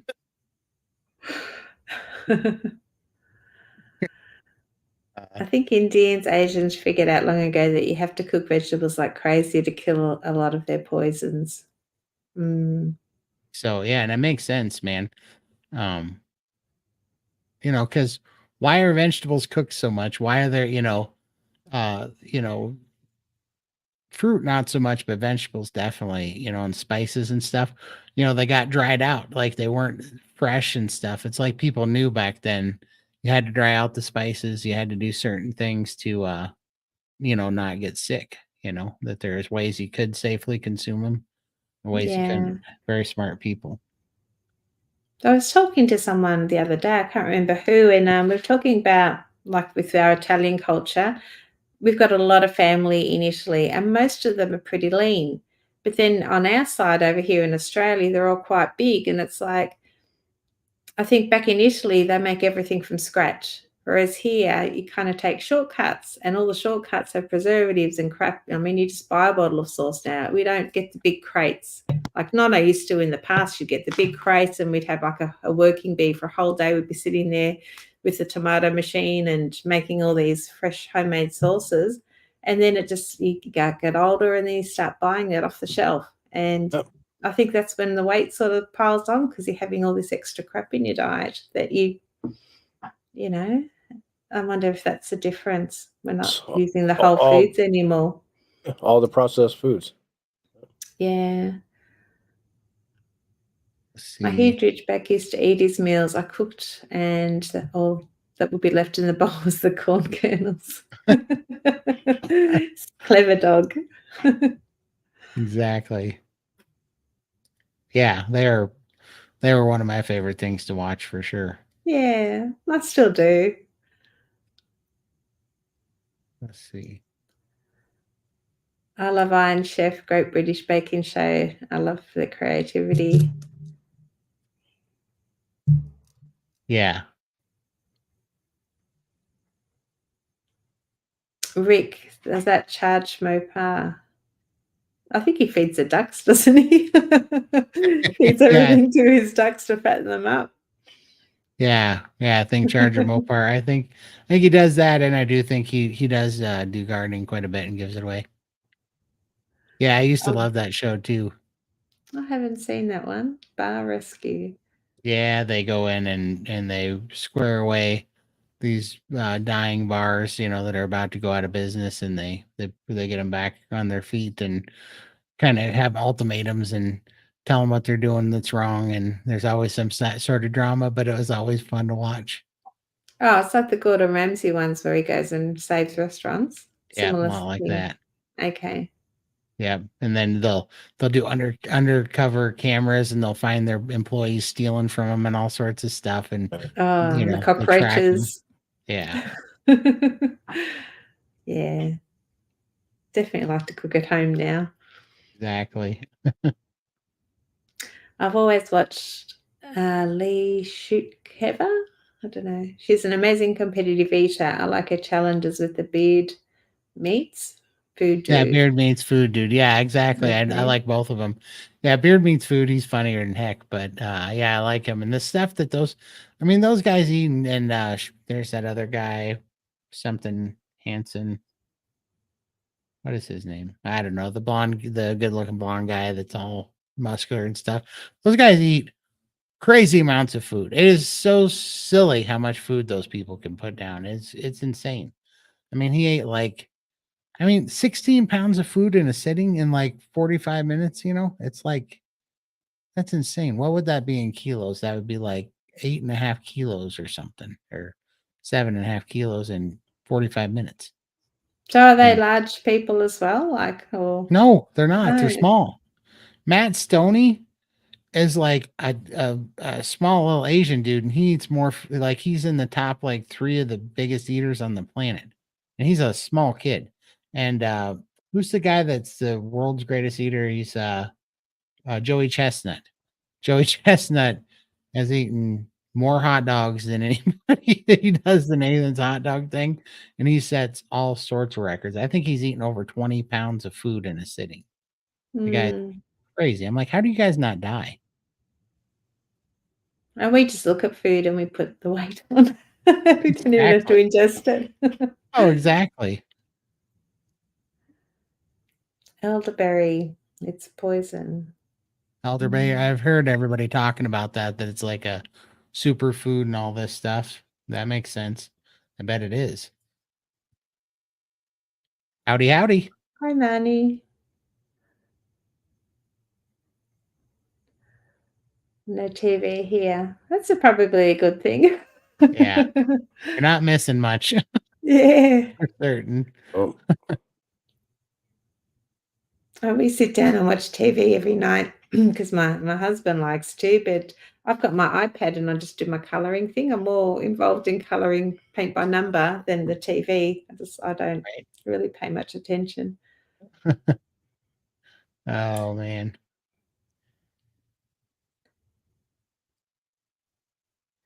Tomato and cucumber. Give them away. Yeah, absolutely.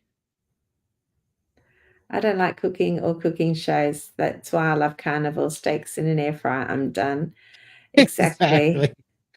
It's just so simple, isn't it? Hardly any Hey, dishes. Hi, Mike. for sure. There he is.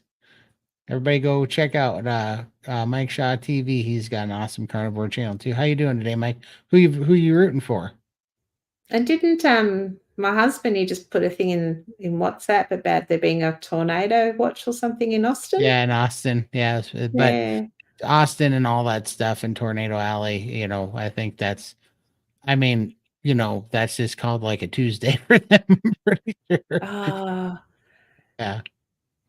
Mike, we're going to have to meet up with these storm chasers. Can you hook us up?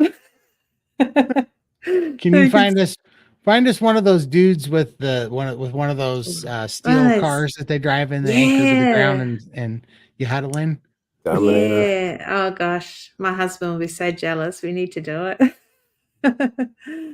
Hi, Yeah. Keith. How are you? Thank you. Yeah, Appreciate we're a it. bit early today. Yeah, we because of the Super Bowl, so we had to start early. Uh yeah, a lot of competitive eaters are tiny dudes. It's crazy. It's like they're all Coleman. Yeah, we'd probably fail in an eating competition. Well, I know I would. Yeah. I was, Sorry. My phone went yeah. off. I forgot to put it on silent.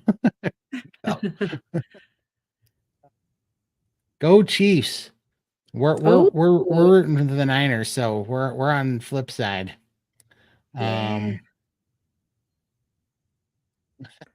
So you got oh, your snacks ready, Mike? Let us know what you're having as what is it? The Super Bowl snacks. yeah. Oh, we might let you off. We'll think about it. You have a lot of you've got a lot of lead, Keith. I wouldn't worry about it. You throw a lot of tornadoes in the area, they will come to us. Yay! Nice. Whoops. Want to hear more from me? There you go. Yeah. The floor is yours, sir. Ask me something. Yes. I'll be more than happy to Yeah. respond. Yeah, feel free to pop your questions in there. Just pop a cue in front so we can pull them out. Yeah, that's on my wish list for my daughters for a birthday, Christmas, or Mother's Day. Good stuff. Oh. That's the right way around. Mike, actually, I couldn't care less. I'm just not a football fan. I'm only rooting for it because it's my buddy's team. So I'm like, all right, that's the only connection I have to it, quite literally. Oh, we're all gonna have to come to Aussie back in September when we have our grand final because I think we had Kiss there as our mid halftime entertainment. That was pretty good. Yeah. That's awesome. Yeah. And I think he smashed his guitar like he does his guitar thing, and they missed filming it. So I think there were daggers. He wasted a guitar for nothing. Yeah, it wasn't even filmed, I believe. But yeah, that was a good game. My team won, by the way, so I was really happy. That's awesome. The storms moved east again. That's really cool. Let's Yeah, see here. We don't want any tornadoes in Austin. We just want the tornado chasers so we can say hi and sit in their car. Washington, Texas, Louisiana, Mississippi currently. Hopefully they're not too bad. I don't want anything nasty happening. Yep. I have nothing to do with the Super Bowl, so I stay out of the conversation.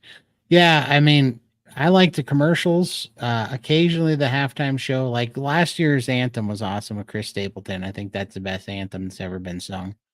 But other than that, I'm biased because I'm a huge Chris Stapleton fan. But other than that, like, I don't know, man. You know, I know I'm gonna hurt some feelings or whatever, but I'm just so tired of sports right now because it's like the leagues have all gotten sissified and they're so woke, and it just drives me nuts that a bunch of people that are getting hundreds of millions of dollars to play a game cannot get off their egos for 5 seconds, and they want to preach to the entire world. And I'm not giving them my time anymore.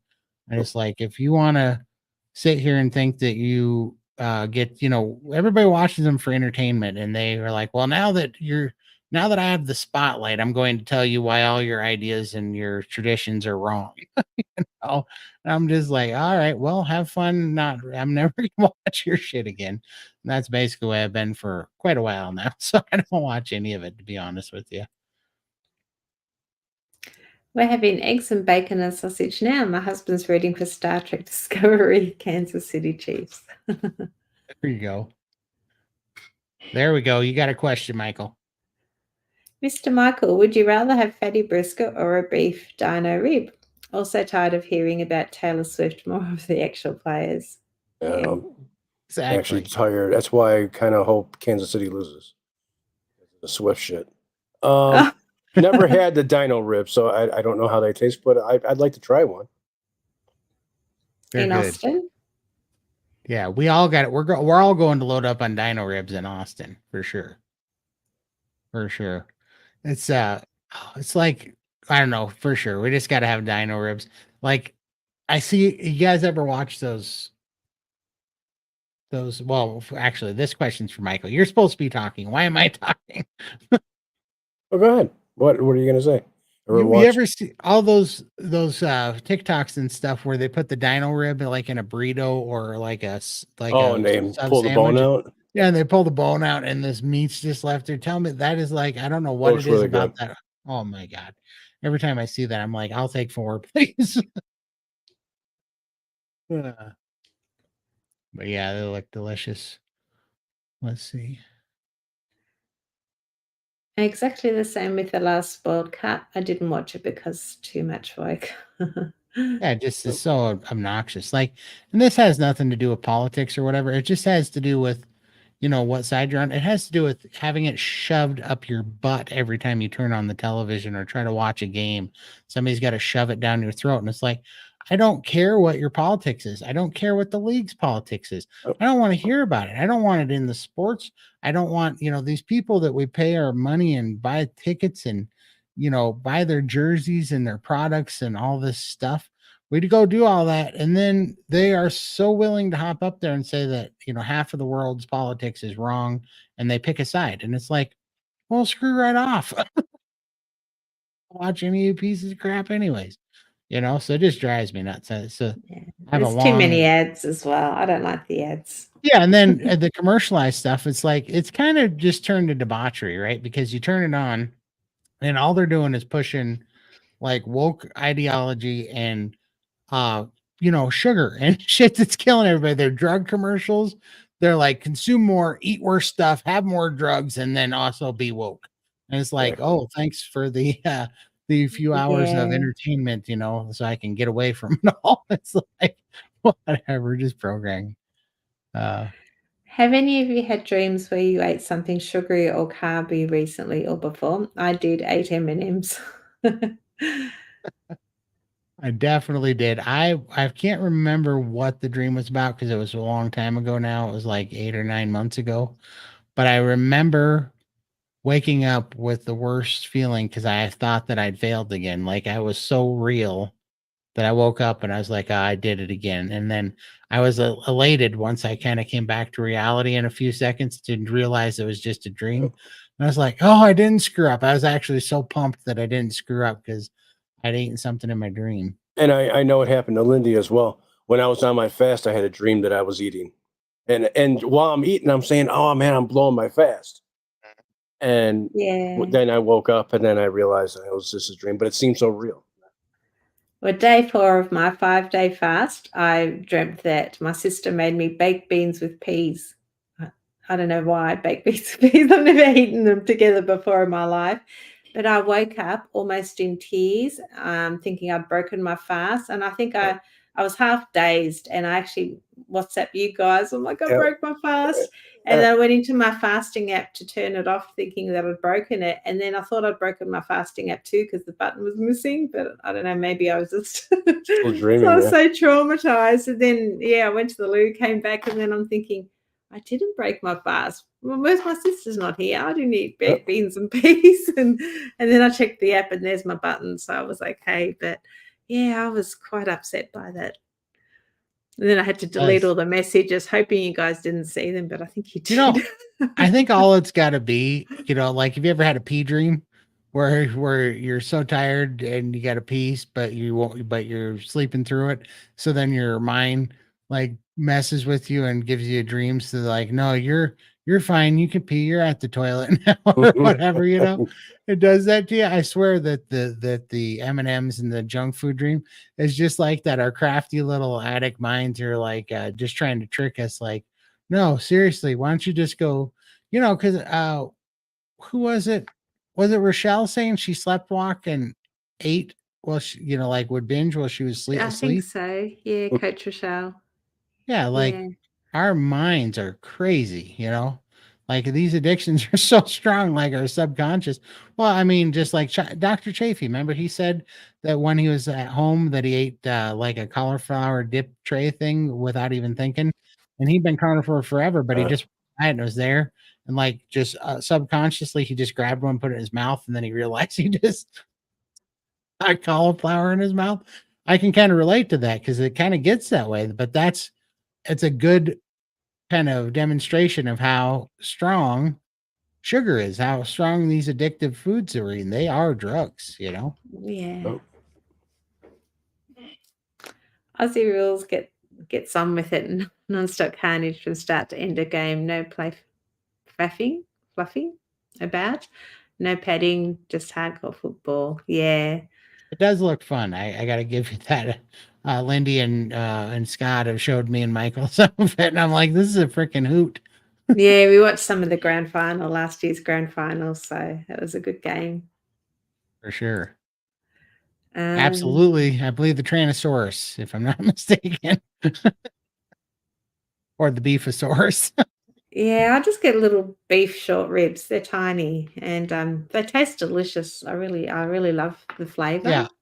All the Yeah, dinos are as like one big short rib. So it's a instead of big cutting one. it, yeah, so they're like that long. But Yeah, okay. I haven't yep, seen them here. They always sell them as short ribs here. yeah. Oh shoot, I keep passing these things. Why do I keep doing that? I don't understand, Todd, what a player's talking about. While I appreciate athleticism, I don't always keep up with sports. In our country, they just, they talk about nonsense. Like if it's not, if somebody comes out and says that they don't want to get the jab, for instance, oh, then that's, then the whole league has to come down on them and it gets all wokeified. Or if or if a player I don't know, the whole Kaepernick thing, kneeling for the anthem and not kneeling for the anthem, and yeah, just all sorts of stuff. It's just got to be thrown, it's got to be thrown in your face every 5 minutes, and they create division through it, and they do it on purpose. They pick sides. And like lately, it's been like the Palestine versus Israel stuff, and I don't care who's on, whose team you're on. I don't care what side your ideology's on, that's fine. I just don't want it in my entertainment. I don't want something about these guys that are getting paid millions of dollars a year and then they come and kneel on the field and bring politics and all this stuff into it. It's like you can use your platform when you're not on the field and you can put it out on your social media and do all that stuff. Don't bring it into the game. This is we didn't pay to come see you be a politician, you know. And so it's a real slap in the face to the audience when they're, like I have my beliefs and stuff and I'll, judge, I'll pick out what I'm doing there, but these guys, I mean, clear back and I love basketball. I was a big basketball fan, big Jordan fan, and I love Shaq and Kobe playing together. But they even pissed me off because those guys couldn't get along enough to win a championship because they were fighting about who needed to be the bigger star and who needed to go make the next rap video. And it's just like you guys are getting hundreds of millions of dollars to do one thing and you're screwing it up over ego. Like, go play hard. And I love Shaq. I really respect him now at the end of stuff. But back when they all get to be superstars, it's not what it used to be. I think college sports is way funner because those kids play their guts out. They play, For the love of they're the not, game. yeah, for the love of the game. Yeah. But these, I hate it when they make it and then these people, they go out there and they say how they were victims and all this stuff, and everybody needs to listen to them, and they have some sort of agenda that they're pushing. It's just like, shut up and it's respect. You know, we all watch that. There's enough politics in the world. We all watch sporting events and movies and things to get away from all this crap, Yeah. not get inundated with it. And so I just can't stand it. It's like, whatever. They've turned all this stuff into products. They are pushing a product on you.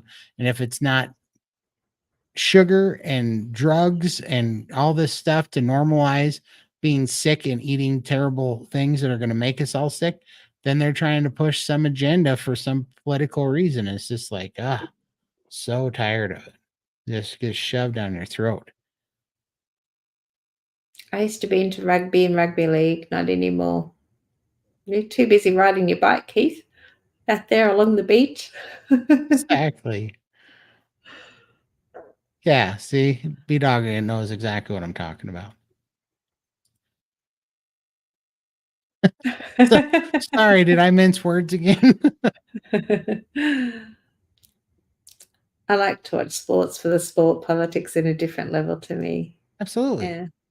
Yeah, and I mean, that's what's sad about it is because these guys are, all these people, right? They've been blessed with amazing abilities, amazing opportunities, and it should just be just a fantastic show of sportsmanship. And people should be playing at a high level of integrity and respect. And, they're not. They're not anymore. They used to, but they don't anymore. They don't anymore. It's turned into like a fashion show and a popularity contest and a propaganda war. It's pretty crazy. Keith, when I gave up drinking, I used to dream I was drinking bourbon and Coke in slow motion. I could even smell it, then would wake up horrified. Oh, no. What's if I woke true, but for some reason I hang in there. You're a trooper, man.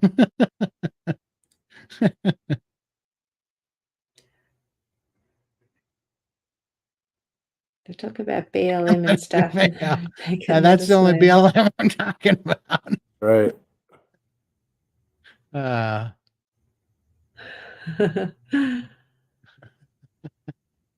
I love this guy's name.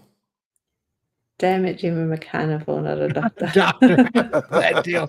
I used to say that all the time. What was that movie? There was a movie that was kind of a spoof movie, but I loved it because there's this big cow that fell down outside, and he's like, "We got to go help her up." And there, it was like Police Academy or something. And he's like, "Damn it, Jim, I'm a doctor, not a forklift."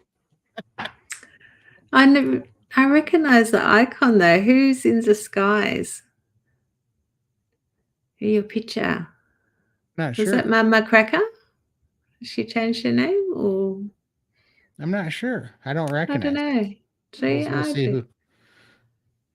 I dreamed once I ate a cotton candy. Next morning, my peel finished.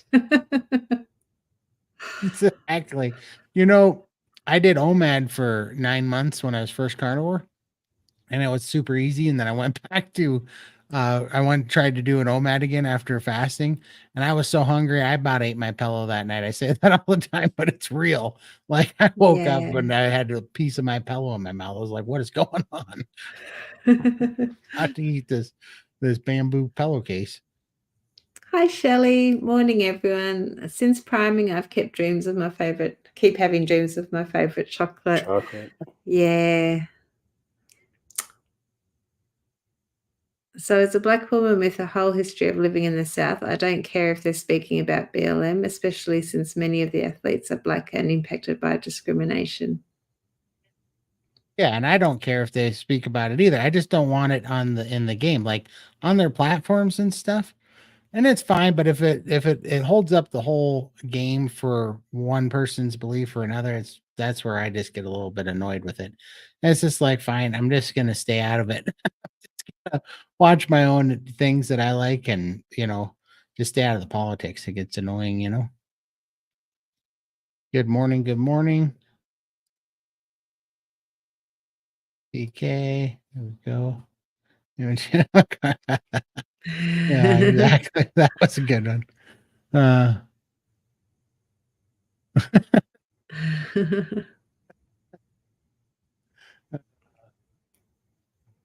A tornado is ripped through 25 miles west of me Thursday evening. Fortunately, only minor injuries for a small number of people, but lots of structural damage and livestock losses. Oh, dear. Prayers for you guys, for sure. Yeah. That's a rough one. Let's see. Well, that's what happens when humans are being hired down. Humans having experiences and opinions regardless of profession. Shakes fist in the sky. Yeah, I know, but it's just like, I don't go to my job where people pay me and turn the job into a political arena. I have a service to perform, and that's what I do because that's what people pay me to do. And then I get on here and I say crap that But yeah, I get it. Everybody's gonna have their ideologies and their worldviews, but if you're gonna put it in your product, I'm not gonna buy it, basically. Politics exist to not be allowed in sports. Yeah. Right, exactly. Shouldn't be. Yep. I knew it. You did. Good one, Lindy. You pegged it. You pegged it. As athletes being political isn't new. It's been going on since civil rights and beyond. How did we forget that? I guess each generation has to get up in arms about it. Yeah, probably so. Well, and I mean, there's a certain amount of it that, I don't know, there's a certain amount of conflict, I think, the world kind of likes to push. I don't know why, but it definitely does. At the end of the day, it's just a game, and everyone should just enjoy the game. There's team's going to lose, the other's going to win, but you should all be happy. You're there to enjoy the game, and whatever the outcome it is, you should still be friendly afterwards, not have big issues about it. Yeah. Oh, for sure. I get annoyed at my husband. He gets so passionate about things that it used to make him angry. So my nonna used to teach him how to crochet. So he crochets when he watches the football now, just to keep him calm. Reminder, for sure. For sure. I used to be in the political director Arizona Party. I'm currently co-chair of the Shelby County GOP here in Iowa. So yeah, I like politics. I get it, but yeah, I don't know. I just don't think it belongs in sports, I don't think it belongs in entertainment because fact of the matter is that you are supporting half of the country, but then you're generally alienating half the country, that's why I don't care for it. Carnivore rights. Dang, Skippy. Crazy carnivores. I don't know. Not true for us elderly citizens. We remember the old times. Politics and ideology was kept out of sports. I think we caught up. Anybody want to come on the channel? Should we open up the floodgates? Yeah, go for it. Let's do that. Invite. Anybody's welcome to jump in. You don't need to have your camera on. You can leave the camera off if you like and just come and say hi. Exactly, Mike. let's stir the pot. Oh, whatever. I mean, I don't have enemies. I don't really care to me, it's just these are my opinions. Everybody's entitled to their own. I don't really care. It's just that I stay out of. There's only certain things I'm going to support, and there's only certain things that I'm going to put my time in, and I just hate having things kind of shoved down my throat. I support a lot of things. Okay, did the link go out? There's the link if you guys want to hop in. Anybody say hi. Tell us who you're rooting for, what you're eating, what your snacks are going to be. Here we go. I've done my share fair of screaming at the screen during AFL games, but it caused laryngitis. Exactly. Who do you barrack for, Sandra? Carnivore cult. Yeah, it's crazy carnivores. I'm proud of it, hey? Oh, Keith's got a question. Has there been any NSVs lately for you all? Would you like to share? Biggest NSV this week, I think, is how much energy I've had on this fast and how easy this fast has been.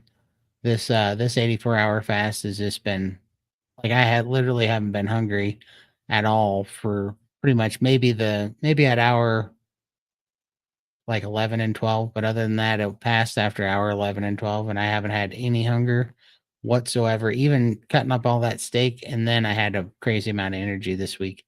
And it's just now that I'm realizing that I'm getting a little word punchy right now. I'm missing some words, but I think that was because yesterday out of nowhere, I don't know why, but the day went by and I realized I hadn't drank anything in 24 hours. And so I think I'm starting to connect the dots here. My brain doesn't like not drinking for more than 24 hours. Yep. Yeah. How about you guys? Oh, for me, I've spent 4 days working at my daughter's florist, and from going from sedentary and housebound and in front of a computer for such a long time, I'm working 4 full days at a florist, moving around, standing up, and I've managed to still survived. So yeah, pretty proud of myself, and all her staff are like, "Oh, Mum, you're doing so well," which is really nice to hear as well. So being able to keep up with the team, maybe a little bit slower than the team, but I'm doing it and I'm enjoying that. So that's a huge NSV win for me. Good. How about you, Michael? Yeah, really no NSVs for me this week. I've just been taking it easy. Right on. We got BK in the house. Yay. Hi. Guys. Hello. How are How you you? doing? Nice to meet you all. Nice to meet You you. How are you doing? too. Yeah, I'm doing fine, doing great. Yeah. Right Love, on. Where are you love, calling us from? where, What, can you hear me okay? BK, can you hear me okay? yeah, I hear you fine. Yeah, I just had to put out, Shut off YouTube. forgot YouTube. Yeah, exactly. Oh no, no worries. Where are you coming from? I'm from Belgium. You know, Oh wow. Oh, I'm a nice. Belgian carnivore since the 1st of January 2023. Before I did first like everybody, there's the ketovore or the more keto thing as well. So 2 years ago I survived the stroke. Wow. Wow. But it was not a big one, it was a minor one, but still, yeah, a stroke is a stroke. So Yeah. suffered a long time from it. Came down, the time I got the stroke, I was about around 330 pounds. And now I'm down to 220. Wow. Ah, Went, Awesome fantastic. job. thank you. Congratulations, man. Went from size 46 to size 38 in pants. Wow. So That's incredible. yeah, very incredible. And yeah, and before I hear about the carnivore and all, and just eating meat, I was very skeptic about it, you know. Yeah. And yeah, like everybody did, I think so. Yep. But really that really changed my life, and no more medication, no more backbone pain anymore, no more headaches anymore. That's really amazing. And I was also type 2 diabetic and all. Yeah. So it's all vanished. The only thing, yeah, I still have a high cholesterol, but I think that's normal. When Right. I listen to Dr. Canberry or Dr. Safi, you know. So yeah, it's really amazing what things, Ali, if you got a proper human diet, how things can change your life. That's Exactly. very amazing. Oh, it's like day and night difference. So what is the food like there? Do you guys, I mean, do you guys have the same Western type diet, Yes, problems? yes. You know, Europe is practical the same as America or the UK as well. So we got steak, we got pork, we got chicken, we got lamb. You know, we got also wild animals. There's like wild boars and fazans, birds and all, turkey and all. We got all the stuff here. Also loads of cheeses as well. So yeah, I can pretty manage it, of course. And of course, I love to cook. Yeah, I was a hobby cook, so I cooked a lot of dishes. But yeah, loads of dishes I don't cook anymore. So the only thing I still do is meat, and mostly I like it raw. Raw. Oh, Okay. To wow. eat it raw. Cool. Yeah. Yeah. And also, like you said, with a little bit of salt and pepper, but I don't use the black pepper anymore. This also with the same issues, because that was also a terrible experiment. I experienced the black pepper, so I still use the white one, and also the dried garlic. I never got a problem with the garlic. And also, yeah, that tip he gave me with the dried onion, I really gonna try that one as well for Nice. flavors. Yeah. Yeah, it definitely it definitely is easy for me as far as I don't have any issues with it, but it tastes amazing. It really has helped Mm-hmm. quite a bit. But well, that's awesome. So what was your diet like before? And like I was just curious, like mine, one of my issues was mainly soda, soft drinks and Coca-Cola and that stuff, Yeah. but and then just Oh, processed food is kind of the same there, I yeah. assume. Yeah, well, the sodas, I already quit that already for many, many years. The soda and alcohol. Alcohol was still occasionally, but alcohol is also more than 1 year I did alcohol. It's just only water or sparkling water I drink. But from the sodas, that's maybe occasionally when I'm very thirsty. I work in a hotel, so I can have easy access to many things. But last time I drank a Fanta, I think that was about 4 weeks ago or something, and the only thing I tasted was sugar. That's Yeah. that's the only thing I taste, and it's not that I want it. It's just to keep testing. I still do test myself as well, because if you don't test yourself, you wouldn't see the difference, so or taste the difference. So, and that's why last time I ate some Brussels sprouts, but my stomach didn't want it anymore, and came very bad from it. So the rest of the veggies I throw it all away today. That's awesome. So I got more space in the freezer now for my meat. Neat. There you go. Yeah, Exactly. Well, that's yeah, awesome. yeah. Do you have a YouTube channel or anything, or what do you? Yes, but it's mostly for entertainment, mostly. So my girlfriend is Filipina, so she's from the Philippines, and their biggest thing there is karaoke. So I do sometimes some karaoke on my channel or other channels. But Oh, Oh, nice. cool. so, What is the so name of mo your channel? Maybe Michael can BK find it, post it for you. BK Belgian Carnivore. I can post a link in the chat. Yeah, you can try. I think it'll stop from putting. I If think he it'll. puts it Yeah, from I don't. Yeah, I StreamYard, don't. it'll be fine. Oh, okay. You can. I Yeah, you and can from here then. and the private chat. I can do that. Yeah. Okay. I'm gonna just a second. I'm gonna go to the channel. Yeah, Dr. Kiltz likes his beef raw.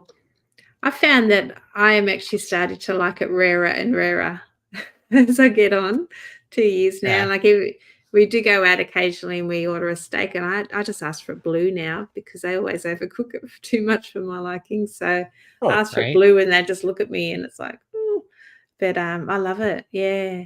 Not quite raw yet, but I do like it very pink. So I'm actually having a little bit of an issue with that too, with sous vide right now, because I used to sous vide all my steaks and then sear them, and I was fine with that. Now, sous vide them and sear them gets them a little more cooked than I'd like, because I've went to the such to the raw side. So I'm actually toying with. So you can cook them at a lower temperature, right? I could. So normally I would sous vide at like 123 degrees, So, but then if you take them out and you sear them, to me, it's still what people would call, between rare and medium rare, but that's way too cooked for me now. yeah. And so I can sous vide them at like 110 degrees or 112 degrees, to give me a little room to sear. But it's I think if I did that for longer, but you see, you have to get to a certain temperature before the white tissue breaks down.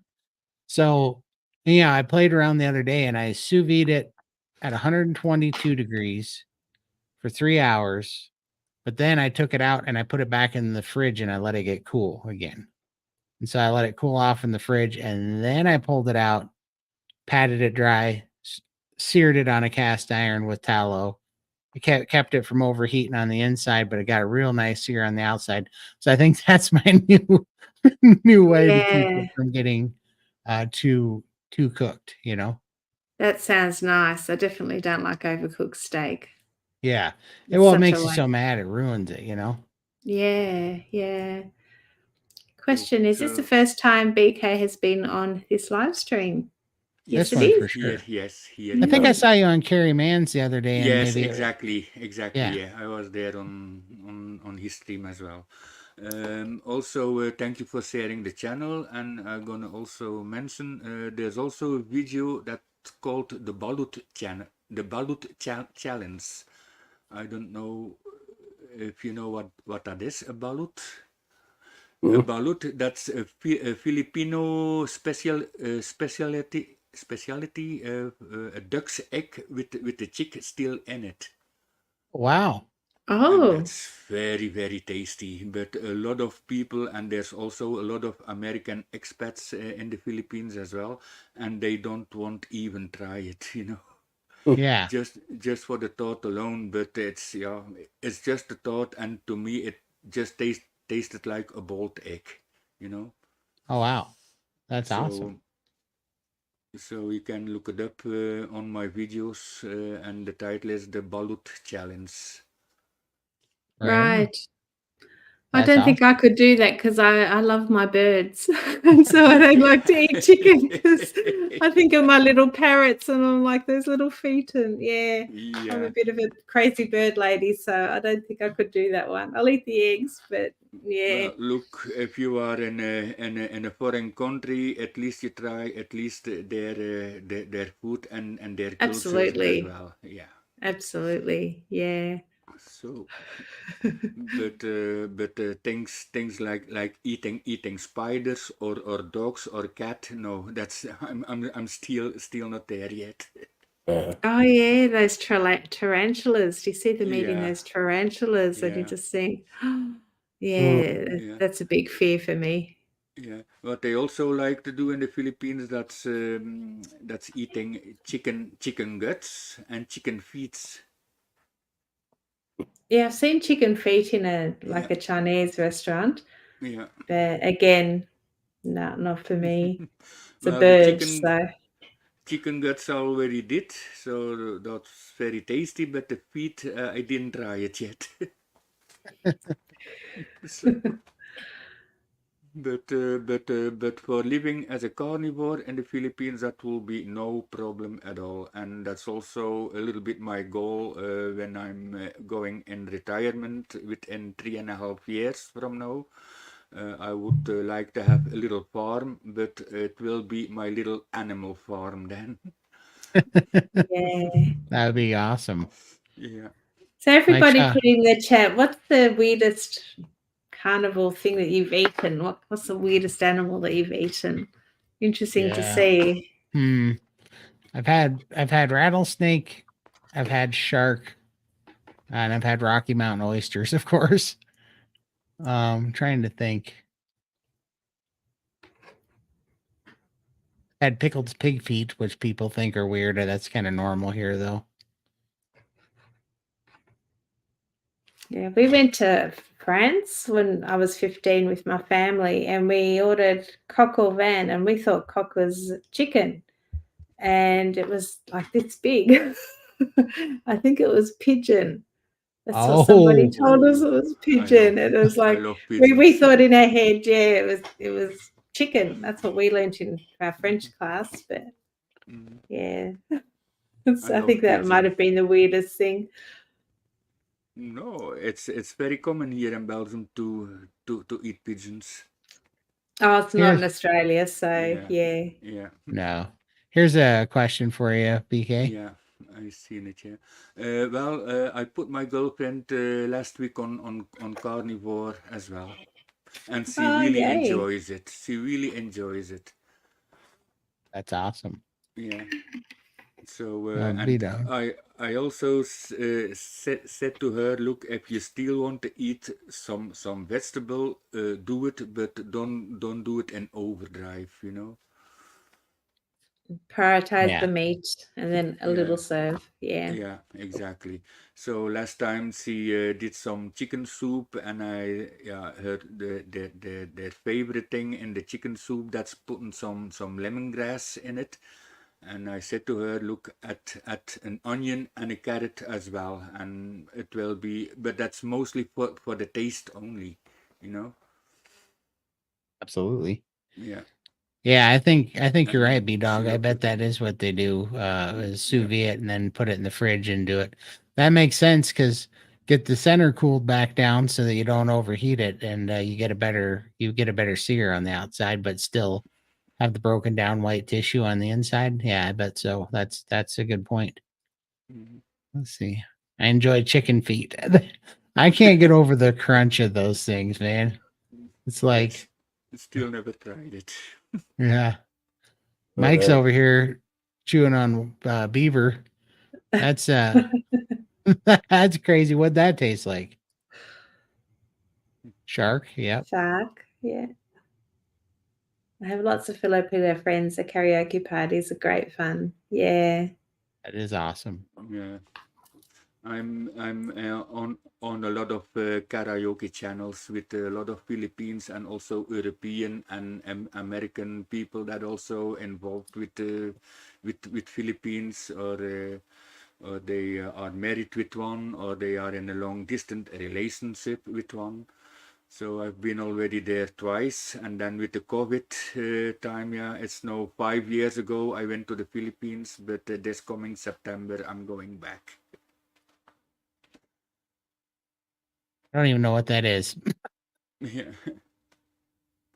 yeah. What is that?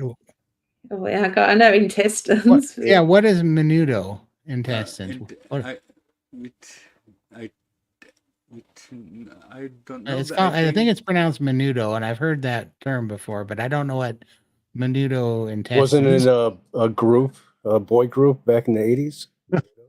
It No, doesn't sound like I'm sure that I I've heard menudo in a pasta or something, but I don't know what that is. maybe that's the chicken distensions there, or intentions, or Yeah, I Yeah, think I the would too, chicken Deb. guts. Yeah, the me chicken too. guts, I For think. sure. Yeah, yeah. Well, Bugs. I won't eat bugs. I won't eat. Really don't want eat bugs meat. no, I mean No. the only thing is, have you ever had calamari? Yeah, yeah, but that's really not my taste. No, Not my taste. calamari to me looks like fried barn spiders where I'm Yeah, from. yeah. I I know. like my calamari. I know that Oh, squid, and squid. It's really not my thing. You know, I eat any kind of fish, but no squid. No, no, no way. cow's I feet, but don't I've had. consider, yeah, Oh, go but ahead. I don't consider any of them weird. Cow's feet, but I've had mystery bush meat, whatever found in the bush. Pig Whatever, feet. Pig whatever feet. wiggled. I already ate, and that was very very tasty. Yeah, we get they're called pickled porkocks here, and they're Pickled pockets. Okay. yep. And so and they're all right. I didn't think they're bad. It tastes like pickled bacon, so it's weird, but it's Mm, okay. yeah. And Only if then they're covered in chocolate, Mary. yeah. And then also to make a very good bone broth, you put some ears and some pigtails in it as well for the Yeah, fat, and yeah. very tasty. Collagen.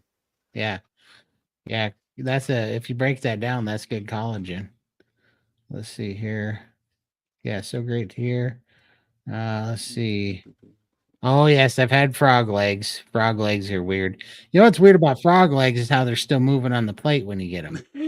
Are you Yeah, serious? that's Yeah, a Wow. French. That's a French delicatessen, frog's legs, and I only ate it once, but that's very very tasty, yeah. It's really tasty. it wasn't my favorite. It was tasted like a fishy chicken, like Yeah, yeah, kind of a chicken, yeah. yeah, like a fishy chicken, Yeah, yeah. like a Did you stringy feel it fishy. wiggling Like as it was going down like if it's still No, it's moving? just that they cut it like a off lean like chicken, yeah. yeah, Like a they lean cut it chicken. off where the two Yeah. legs are joined at the hips, right? Hmm. So you have two legs and it's just a butt, like a frog butt and Yes. two legs. And they fry it, and when they come out, they're still moving. You know, the legs are still moving. It's Mm, like that's kind of gross. Like you look at it and they're still wiggling. It's like, okay. It's the nerve firing, yeah. Yeah, the nerve. Yeah, it's just a nerve firing, Yeah, but it's weird. It's it's weird. weird. You don't, Yeah. when you're biting it, you kind of feel it wiggling when you bite it, then you eat it and it's not wiggling anymore. But it's very strange. not for Give me. me a steak. I'll take a steak.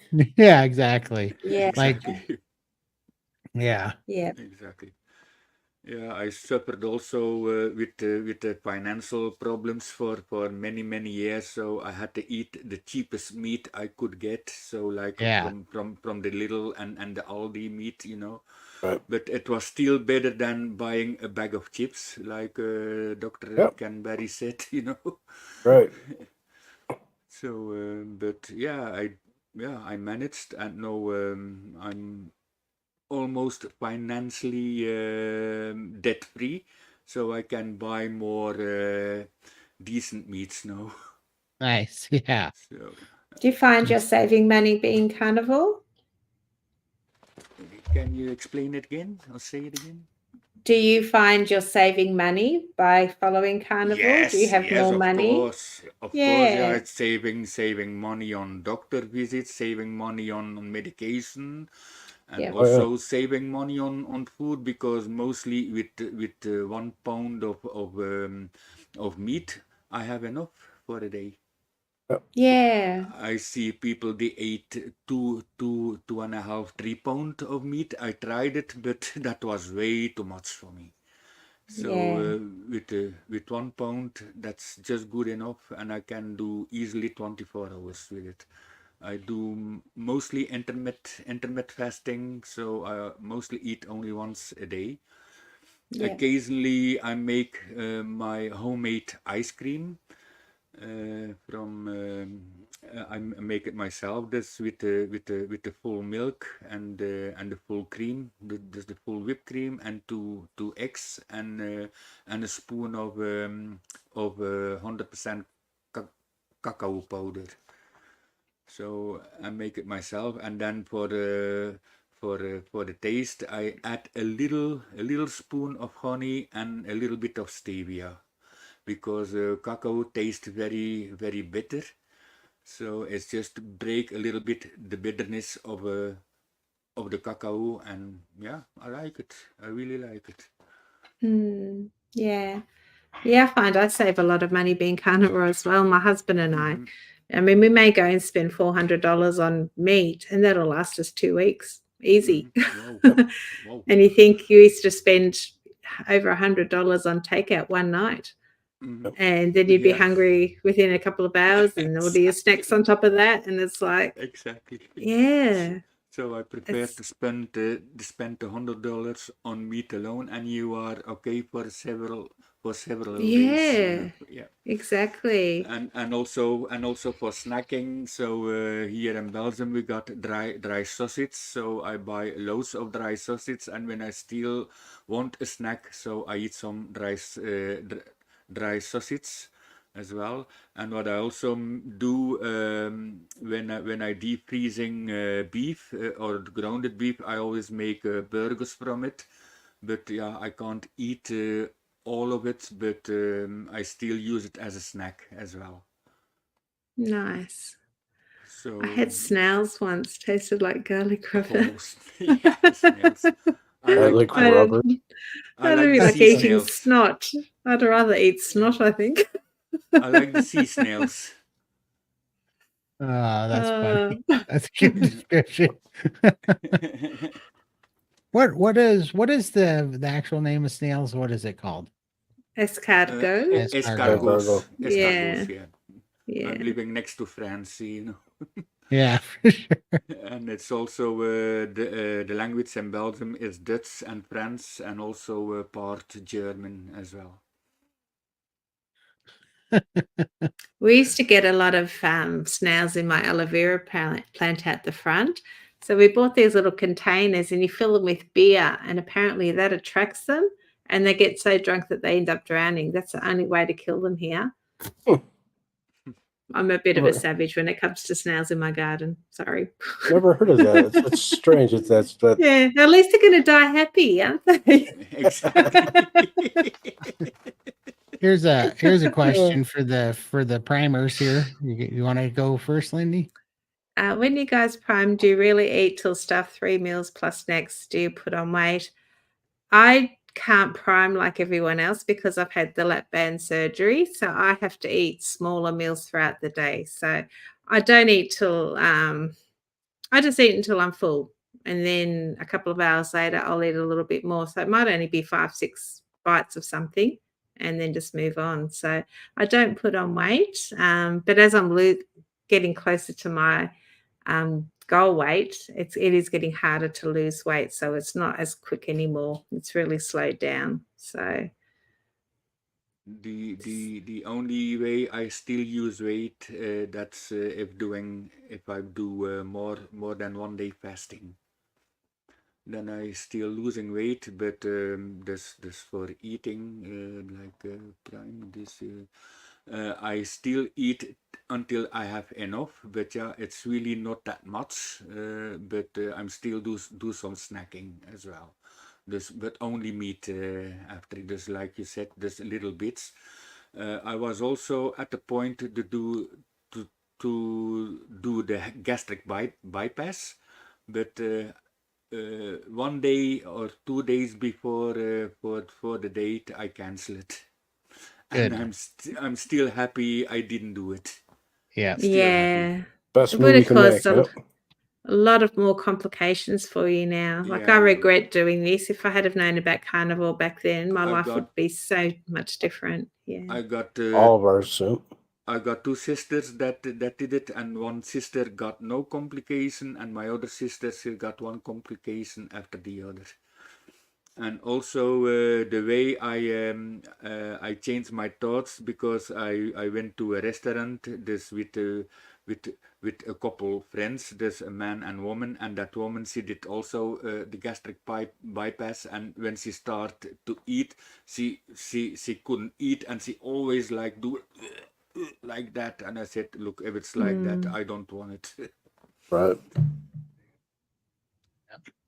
Yeah, my mom That had it and convinced she ate me. through it. Yeah, that Yeah. convinced me not to do it. That's good. Yeah. That was a blessing. Yeah. Yeah. What was your priming like, Michael? I did try to force 3 meals down a day, and try to eat till I was stuffed when I was doing it. I'll Did you tell you what. get? At first, it was very hard. It was very hard to get over because I was hardly eating anything for a while there, and I know I needed to prime. So I'm going to say the first week, it wasn't easy to do. And then I noticed that my appetite started increasing and my energy levels start going up. So it's just bringing in more and more more and more meat at the end.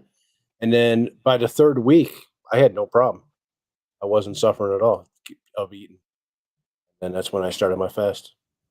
Right, and here's Keith. He's definitely gone through the priming cycle too.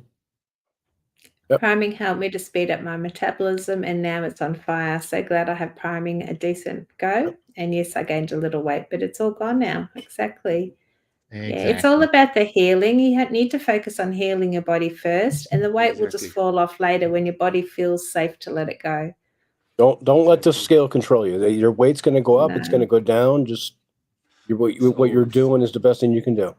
Heal And the most body. times people find that they do gain a little bit of weight, but their composition changes Right. and their clothes fit better.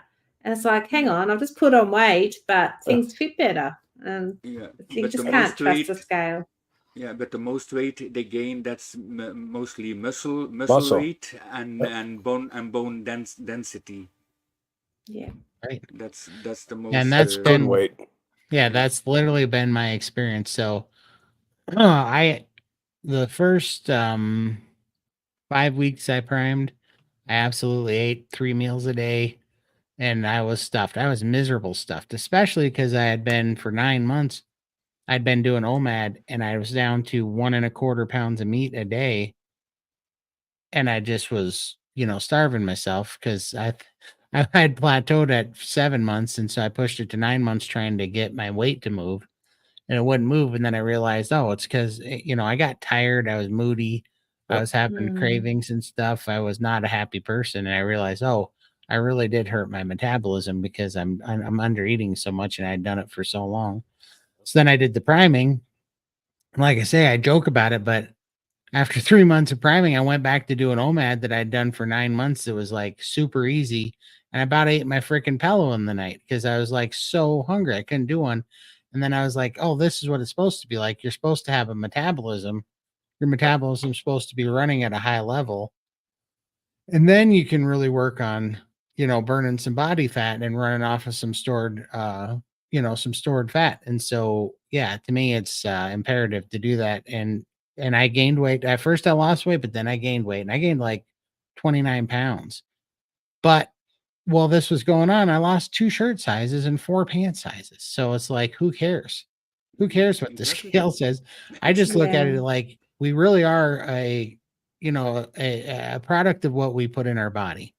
And if you were putting in, you know, simple carbohydrates and preservatives and processed crap before, and now you're putting in super dense, nutrient rich protein, collagen, amino acids, you know, we're going to weigh a little more, and the lean tissue that comes back is way more good for you, and it's way heavier than the fat that you're losing. So it really is that composition change. I know it sounds crazy, and we all get so fixated on that number on the scale, but and it's happened to me. I still have to remind myself that what I'm doing and why I'm doing it. But the fact that it's been, I don't know, let me take a look. I can show It's you. been Look, my previous pants. It's been 65 hours and 19 minutes on this fast. I haven't had Good job. one. Oh wow, BK. Oh, congratulations. nice. That's my previous. Yeah, exactly. It's like Yeah. it became a Rasta pants now. Oh, there you go. That's awesome. Yeah. That's amazing. So, But I'm, yeah, the I'm fact that I'm 65 hours into this fast and I haven't lost any energy, I haven't been hungry. My body's like cleanly running off of stored fuel, Oh. and I had a bunch of energy. That's what's beautiful, because you're training your body, you're giving it, nourish fasting, and that's healing the body, just helps you get to helps grow those metabolic pathways and heal those tissues to help you get to those stored fat that that those systems had broken down long ago. That's why that when people try to get off carnivore and keto, it's a lot worse, because they healed up the tissue and they're no longer deadened to these poisons and stuff. You actually have a pretty strong reaction to it again, because you're healing that tissue. Well, that's a good sign for healing the mitochondria to get back to to these stored pathways, these metabolic stored pathways, to get that fat off the body. And so yeah, you can do that through just starving, but you're also going to be weak and tired, and you're not healing anything. So you got to heal first, and then the weight will follow. Yeah. exactly. And also when I did the transition, I did it very slowly, not quick.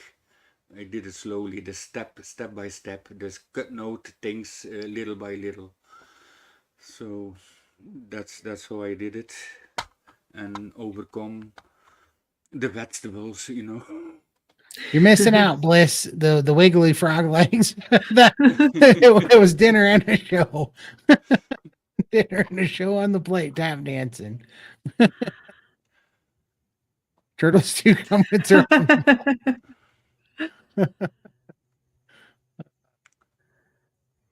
Yeah, I'm with you, Bree Dog. Yeah. Just keep it simple, nothing weird. Just keep it simple. Exactly. Yeah. Exactly. Only the thing, like most people say that they do snacking on butter. No, I can't do that. Yeah. I can cook with butter, but just eat butter alone. I never did it before, and I probably never will. Yeah. That's but cooking, just baking my steak in butter or the pork in butter, that's no problem. But just eating butter like that, no. So you had donkey meatballs and spicy pork kidneys. I got to ask you, was that donkey meatballs, or was it donkey meaty balls?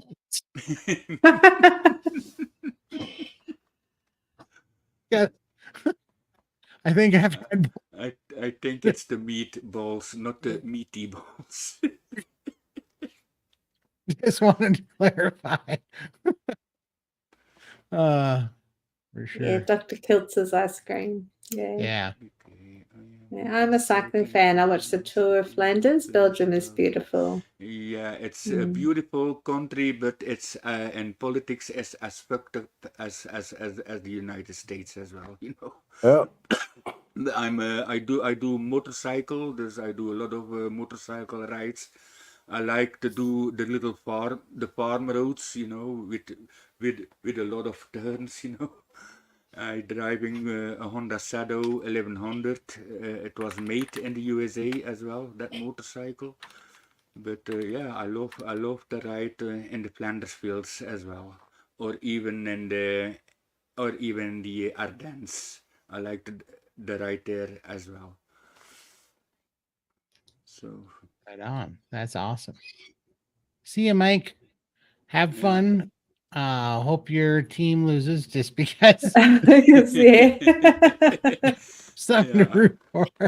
yeah, I'm not gonna talk about the Super Bowl. That's out of my league, you know. For me I have too. no idea as well, but I think 49ers just sounds got a nice ring to it. So See you, B Dog. You guys have fun. I hope you guys have a good unscathed Super Bowl. may your teams win. Yeah. And also what I experienced this with the motorcycle, I bought it about 4 years ago. And then when I started to ride again, because I didn't ride for about 15 years, when I ride it again, after an hour and a half, I have to come back home for the backbone pain I got. And then last summer, I took rides 6, 7, 8, 9, 10 hours, just stopping for gas. Yeah, I'm still smoking, having a cigarette, and then back on the road with no pain anymore. But yeah, that smoking, I changed it now to vaping recently. So it's also on Dr. Ken Berry's advice. If you want to quit smoking, you can't do it from one day on the other like I did before. I quit smoking for about a year, and then in that year I got a stroke as well. So I was only Mm. eating,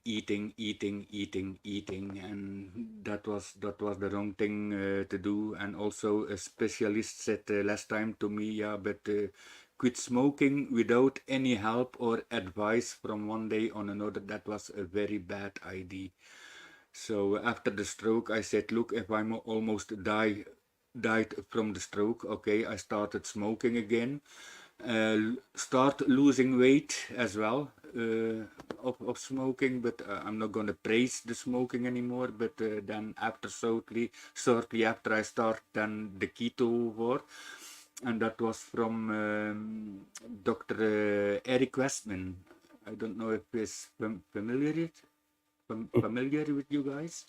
Yeah. Yep. I've heard the Eric name. Westman, Yeah. yeah. Mhm.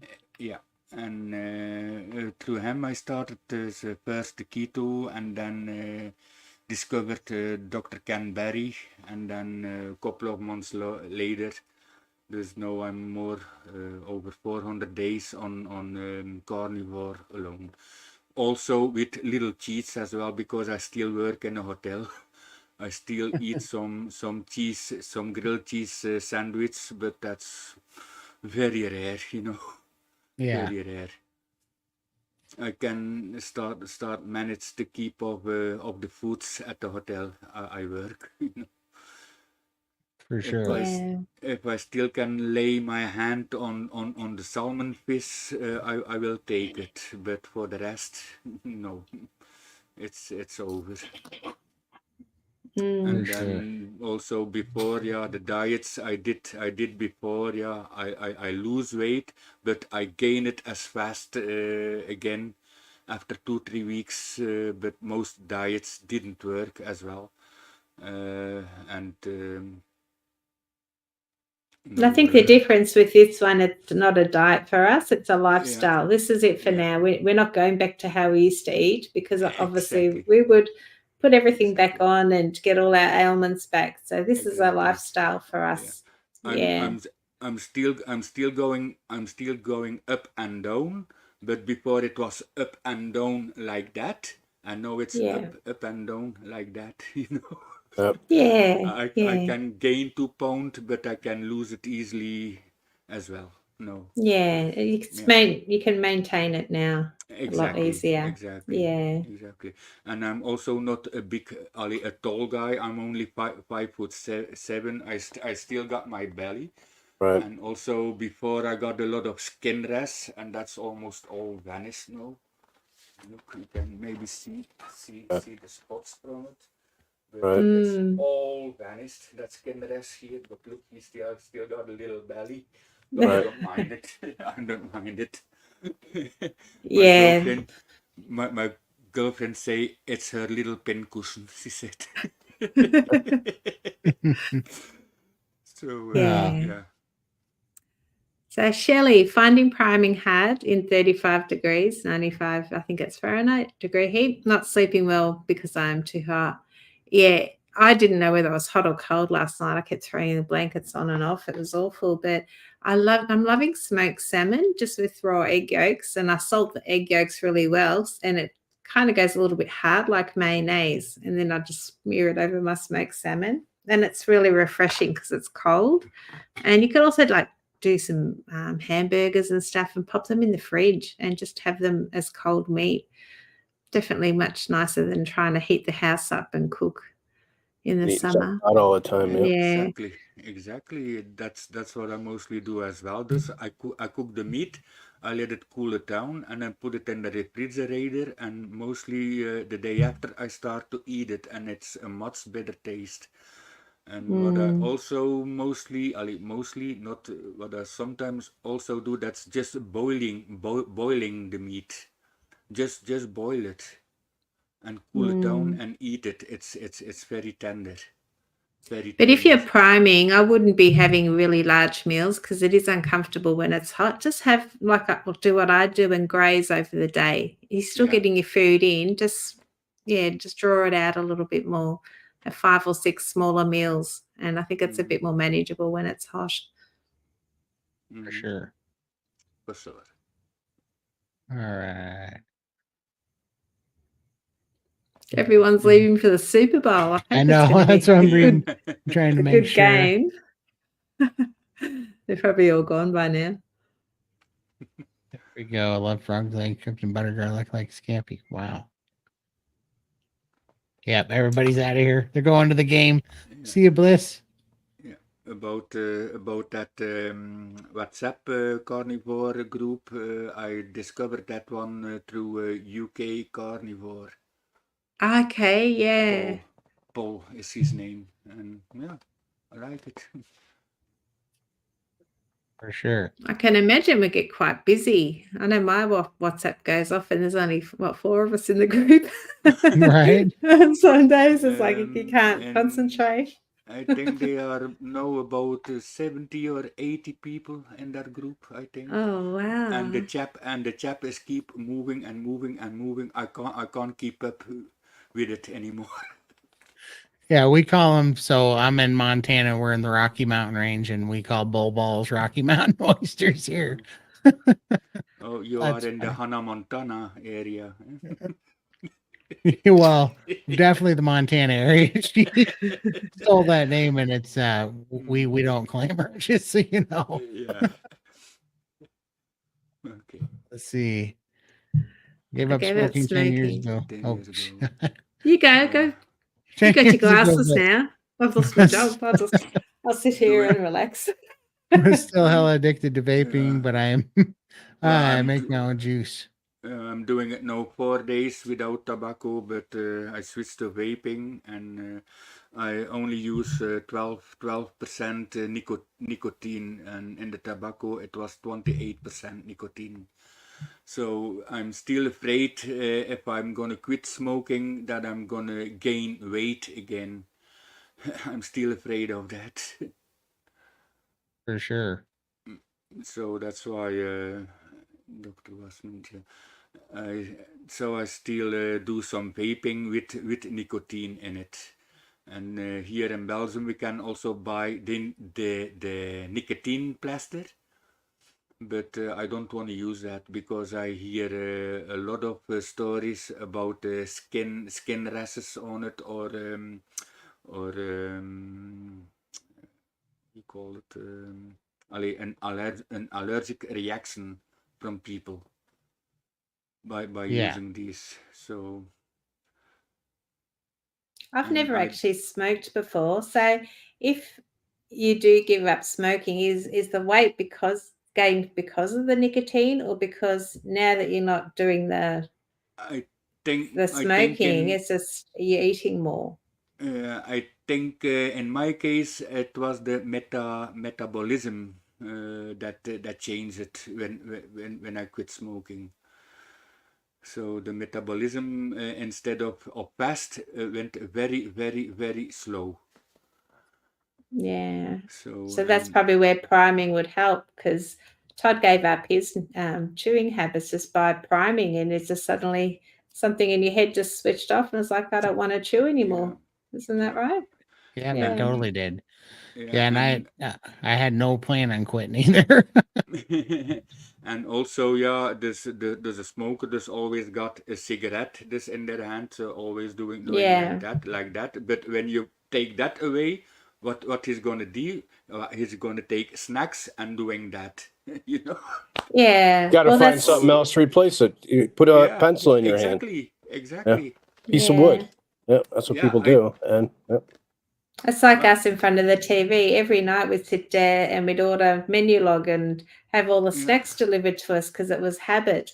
But now I've got my iPad and I colour in, paint by number. It keeps me busy and I don't eat anymore. But I have to replace it. If I'm not doing that with my hands, my get one of mind these does. and keep this in your hand. Yeah. It's It's still all a about struggle. keeping your mind occupied. Yeah.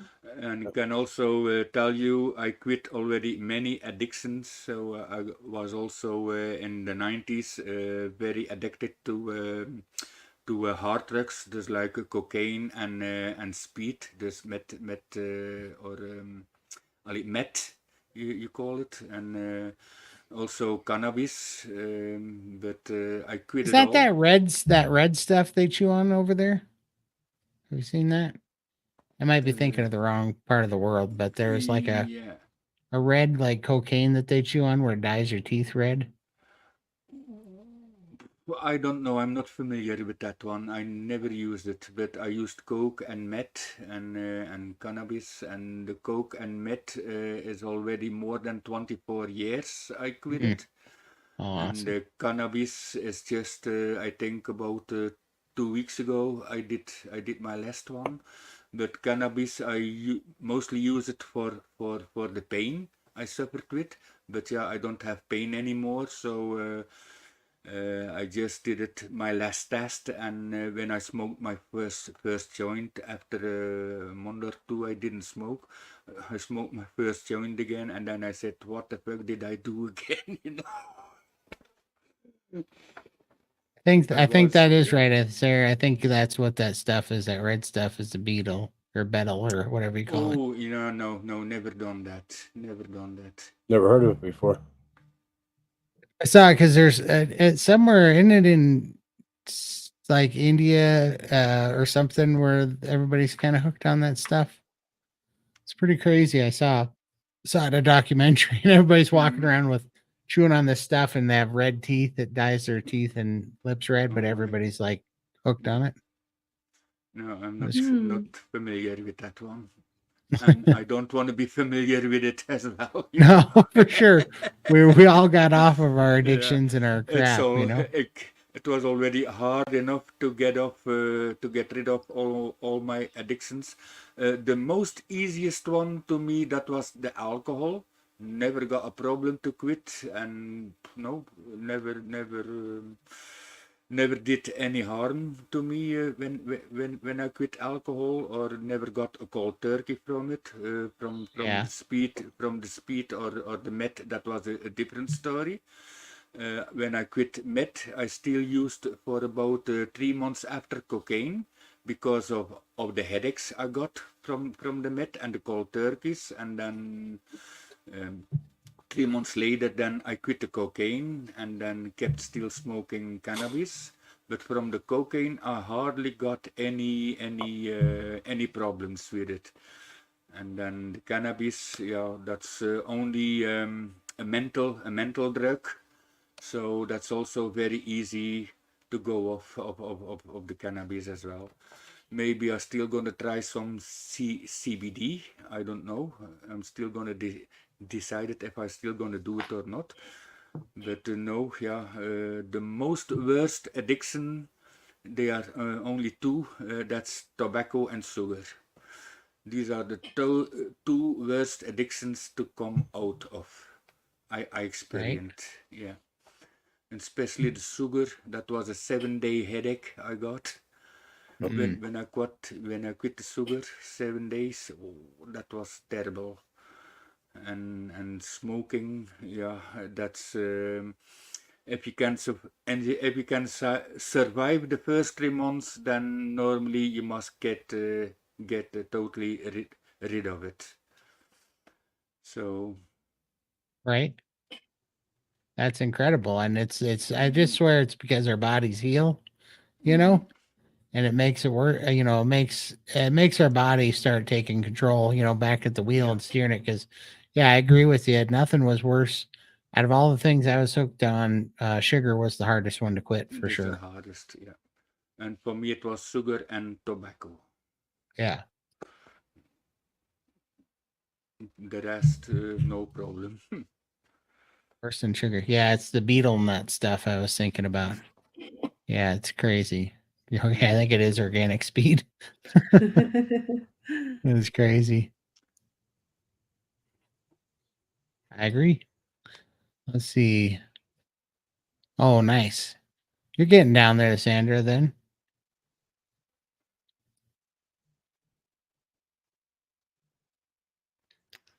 Yeah. Yeah. Well, Immediately I had that start. too when I was priming, right? I was priming, and then I all of a sudden I just didn't like the tobacco was becoming a problem. I didn't like the way my mouth felt. It was annoying me. I didn't like that I had to sleep with it. It was screwing up my sleep. And then Raymond, Coach Raymond, I was getting coaching with him, and he said, "Well, just feel free to bring in, like, open up your diet a little bit, and if you like cheese, have cheese. Like, Yeah, open it up for a little while and yeah. eat what you want to eat through those cravings." Experiment. Yes, Yeah, and it only good. took 13 days. I added cheese back for 13 days, and I had some like meat sticks that I normally wouldn't have had.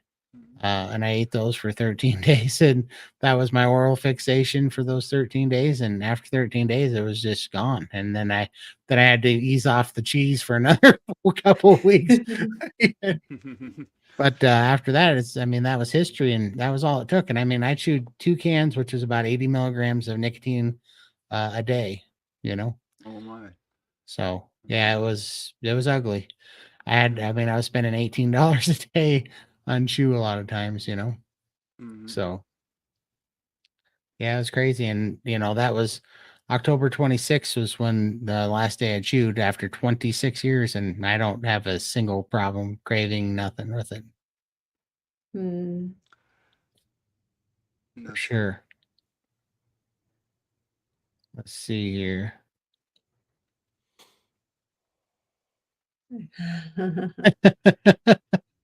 For sure. Sugar is Yeah. the worst Chocolate, one, isn't it? yeah, chocolate, yeah, chocolate, yeah. I'm a Belgian with the Belgian chocolates here. Belgian chocolate, yeah. Yep. Yeah. See, my But weakness is ice cream. I don't miss it anymore, at the hotel, I still do a little test, and I took a little box of chocolates, and I put one in my mouth, and immediately I put it back out of my mouth. That taste was terrible, very terrible. Sugar It must nicotine be really center. Yeah. the sugar of my life. I gave it up smoking. Yeah. It must be. Yeah. Something. I honestly think that sugar causes anxiety, and anxiety causes you to be compulsive and have an addictive personality. I think when I look back at most things, I think most things were me trying to make the anxiety go away, because anxiety sucks. Anxiety doesn't Yeah. give up, never leaves you. It's just this constant state of agitation that just wears on you. Mhm. And I think most things were to escape that. I think any kind of behavior that you would do that would give you a break from anxiety and agitation, you would cling to, and you would start making it a repeated, real cycle. And I think that's what it is. And I think there's something about insulin resistance, the insulin roller coaster, lactic acid, sugar, those things that all work together that seem to cause mass anxiety. Especially when you're doing all that, so you're getting weight on you. And then what do? You're like, oh, it's the fat's problem. So then you take away all the good, healthy fat that balances your hormones, Mm. and it's just like a nasty, it's like being buried in quicksand. It just keep trying to make it better, and you just dig deeper and deeper. It goes on forever, Mhm. So Yeah. it's so good to all be free. But man, we didn't have a bad turnout here for Super Bowl Sunday. I thought there was going to be us three and maybe a couple of doctors in here. We didn't do too bad. Yeah, it did really well, actually. So thank you, everyone, for coming along. It's Yeah, been appreciate awesome it, as BK. usual. We appreciate you coming on, and Mm. I'm definitely going to subscribe to your channel when I get off here. And I know I saw in the chat you got a few subscribers, so a few new ones. Exactly, Sandra. I totally agree with your comment. There must be a relationship between sugar and nicotine, because I never craved sugar in my life till I gave up smoking. I can totally agree with that one. Yep. I can. Well, dude, no worries. I didn't really. I mean, I knew, but I didn't really care. To be honest with you, I just thought maybe a bunch of our viewers would care, and we definitely lost some. I think Lindy's pulling the sled right now because at about half hour or two, on my channel dropped off like a rock. I think Keith has got something to show us. I'll just send him a link. If Keith, you want to pop in, I'm sure we can wait a few more minutes and you can show us. We're not in any kind of hurry. Yeah, Michael likes his overtime. He does. I got two more minutes. 2 more minutes to overtime pay. So get on in here, Keith, and drag it out. Drag it out. Come and show us your goods. What do you want to show us? It's already midnight here in Belgium, but I don't have to work tomorrow, so no worries. Oh, nice. I'm mostly the night guard at the hotel, so. Oh, nice. I'm just coming awake now. Yeah. That's good. Yeah. It's Monday morning here. It's 10 a.m. and my birds are still covered, but they're quiet. So I think they're still in bed, still sleeping, I hope. Oh, you're in Australia then. Yes. Yeah. Okay. Yeah. I like Dave Mack. I like his one-on-one conversation. Keith, what are you doing, man? Didn't I see you there on Dave Mack channel as well? I've got an interview with him tomorrow, but you might see us together on Tuesday night. We do the Aussie Carnivore Connection on a Tuesday night. Yeah. Okay. So, hi, Keith. I think I'll really put the notifications on it on that upcoming live stream from Dave on Tuesday. Yeah, I think I did. Yeah, I'll put it up after this show. I'll put up a little thingy and you can come in and watch. Yeah. Okay. Okay. All right. Hey. Thank you. Hey BK, nice to meet you. Hello, sir. I'm in New Zealand, and you're in New on Zealand. YouTube I'm Carnivore Keith. But I saw you show your pants that you wore previously, and I just wanted to show you guys Yes. an old pair of pants that I was wearing. So The pants, yeah. yeah. So these. Oh my God. These, and they were too tight on me. Yeah. So across here they have a double buttoned up, so you've got a clip and a button, and I could stand up in these, but I couldn't sit down just in case they broke. Right. Oh, jeez. And now they're big. I just noticed they're bigger than my shoulders. So yeah. Okay. Yeah. Great job. Great So job. yesterday, Yes. my sister. So those were they were 58 inches, which is about 1.4 meters Oh in my. circumference I couldn't even use a basic tape measure that everybody can use, the standard tape measure over here in New Zealand. And so they would have been, I'd say a 60-inch pants would have been more suitable for me to wear. Right. Yesterday, my sister decided to buy me some jeans. And I started off at, I said to her, you might want to get a 50. You know, that's about 8 inches less than what I'm normally wearing. And she got me about a 50, ended up getting like a 48 or something like that. It was too big for me. And then she went down and got another pair. She ended up getting me a 44, a They 44 look inch. they look too big too. Wow, yeah. Uh, That- a but couple I of didn't want to years. make it go down again for a third pair of pants. Right? Oh, Keith, trust me. I know what you're talking about there because I keep running around in these clown pants. These Yeah. things Yeah, here, they're just held on by these freaking suspenders Suspenders. Yeah. because I got freaking clown pants on because I'm not buying new ones because they cost $70 a pair and I'm just melting out of them. So my pants right now, I bet my pants are about 10 to 12 sizes too big right now. It's so stupid. The pants Yeah. I'm wearing now, that's a training pants, and it's a double XL. So, and it's it's like a bag I'm wearing. It's like a bag. You know? Wow. You see? Right. Yeah. You see, Yeah. that's a big difference. Yeah, I know the feeling. It's pretty funny. Before the elastic was yeah. I didn't got much left over before. Right. The last pair of pants that I wore were size 72. That was the biggest they came. That's what these size are right here. Yeah. These are 72 72s. were the biggest that I wore. My waist was 81, the biggest that I measured it at. I stopped wearing pants for a long time. Yeah, that's crazy, man. Especially like jeans and dress pants, stuff like that. Yeah. Yeah, I know. I was this is the highest it went, and these were getting tight there for a while. Like they were dangerous. I was in Keith's boat, and then I finally started wearing stretchy pants when I was stuck in that chair. I was wearing stretchy pants and big shorts because I couldn't wear jeans, But yeah, that's funny. I did hear that actually, Linda, that they put sugar in tobacco. That makes sense. They do. They're so evil, right? They know what's Because addictive. they know how addicting sugar is. So let's put it into the tobacco to make it even worse. Right. It's Same reason they addiction, put it yeah. into the even food. here in my vape, here in the vape I have here, Yeah. I taste the sugar. I Yeah, really sweetness. taste the sugar in it. Yeah. Yeah.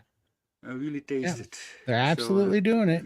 I That's have why to it's look for in something else. sausages, and it shouldn't be. But sugar's not a drug, though. They don't tell you that. They don't tell you it's a drug because No, it's not a drug. We just happen to put it in everything so that Everything. you'll come back for more. Exactly. Yeah. bunch of bullshit. Bastards. It is. Oh, I'm so sorry to hear that, Sander.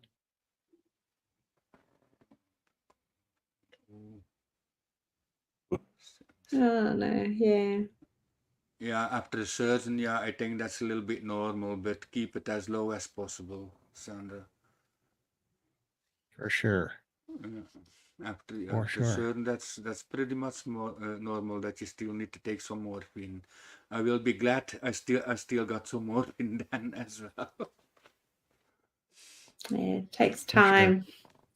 Exactly. We appreciate it, Kimberly. Well, I appreciate it, Keith. That's amazing, isn't it?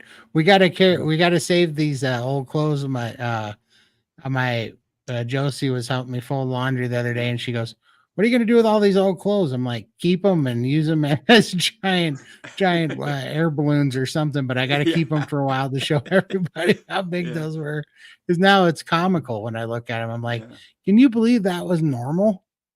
You know what was funny was, you know how people can usually, like my sister-in-law would wash, multiple pairs of jeans and shirts and stuff. Like in my washer, if I put 2 pairs of jeans and a shirt in there, it's Washing full. machine stop. Yeah, Yeah, it's like Yeah. It's full. struggling. Yep. Yeah, and I used to laugh going, Uh, because in your head you don't see these things, and you're like, well, you could put like 8 pairs of pants and 8 shirts in there because you see people doing Oh. not my pants, not my shirts. Yep. Or Oh, try it's putting them in a drawer. How much space does your clothes take up in a drawer? Yeah, And the cost of Yeah. of when we're bigger, and the clothes that we have to buy, Oh. there's extra money on top for the extra material. Those jeans, my sister just paid $11, the cheapest, and this is New Zealand dollars, so it's probably about $5, $6, $7 American Right. Yeah. It's for a cheap. pair of pants, for a pair of jeans that I can fit. that's You know, crazy. so that is just, That's I think we amazing. forget it. It's so normalized to us that it's what we're in. It's the funk that we're in at the time. You Yeah. know, it's just a normal thing. Yeah, But you're used to getting completely hosed for fat people clothes. Like, yeah, I used to pay $70 for a pair of jeans, and they weren't some fancy Label or designer or nothing. something. No. They're just crappy jeans, but they knew they had just so $70. All my shirts were $50-$60 if they're button up, maybe $70. If I got a t-shirt, they're still $30, $40, and that's not terrible, but it's enough because other people's shirts are like $8, $10. Other people Yeah. pay for $25, I'm actually Yeah. excited to go and buy something off the rack in a shop. I haven't done that yet. That's going to be another NSV just before Texas. The girls are gonna going be to take me awesome. shopping, but I used to get all my clothes online at specialist, shops. Yeah. I Pants, couldn't just walk into a shop and buy something.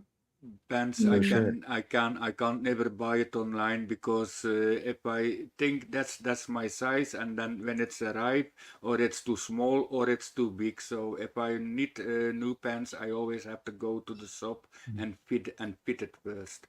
So my supervisor told me this, that I could buy a new costume this for work, and he said you can order it online. And I said straight to him, I can't do that. I have to go to the shop itself to fit it first, because my pant size was always a very difficult one. Even my mother never could guess my pant size. I always needed to go to the shop to fit Yeah. it first, always. Yeah.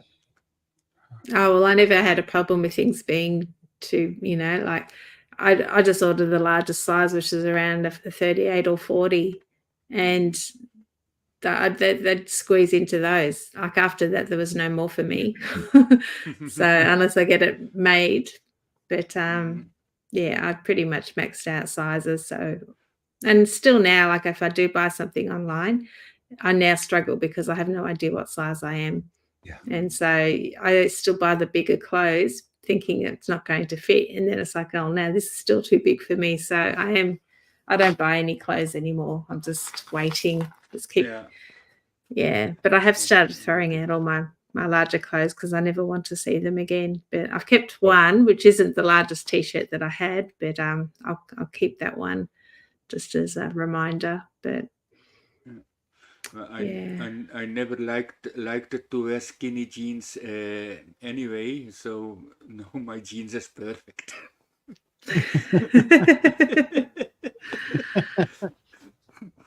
Oh man. Well, this was fun. We made it through another one.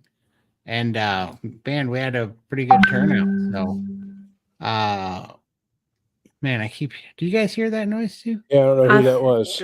That's Scott. He's on WhatsApp. Oh, okay. No worries. I Yeah. wasn't sure. I heard that once before. I'm like, I don't know what that is. Yeah, I I did. kept thinking it was me. I closed it down, but then Keith sent a message, so I've turned it off again. No worries. My phone Not a is problem. on silence. Oh, not a worry. Sorry. I can follow the chat here, but my phone is on silence. Right on. Well, I appreciate it. I think we had a fun Super Bowl Sunday. I didn't think it was going to be this busy, so we appreciate you guys. You guys rock. You always come through for us. So we appreciate it. We love you guys, and we'll see you next week, huh? Yeah, sounds great. For Thank sure. you. Have a great Take week, care, guys. everyone. Thank See ya. you. Bye. Bye, everyone. Everybody. Bye.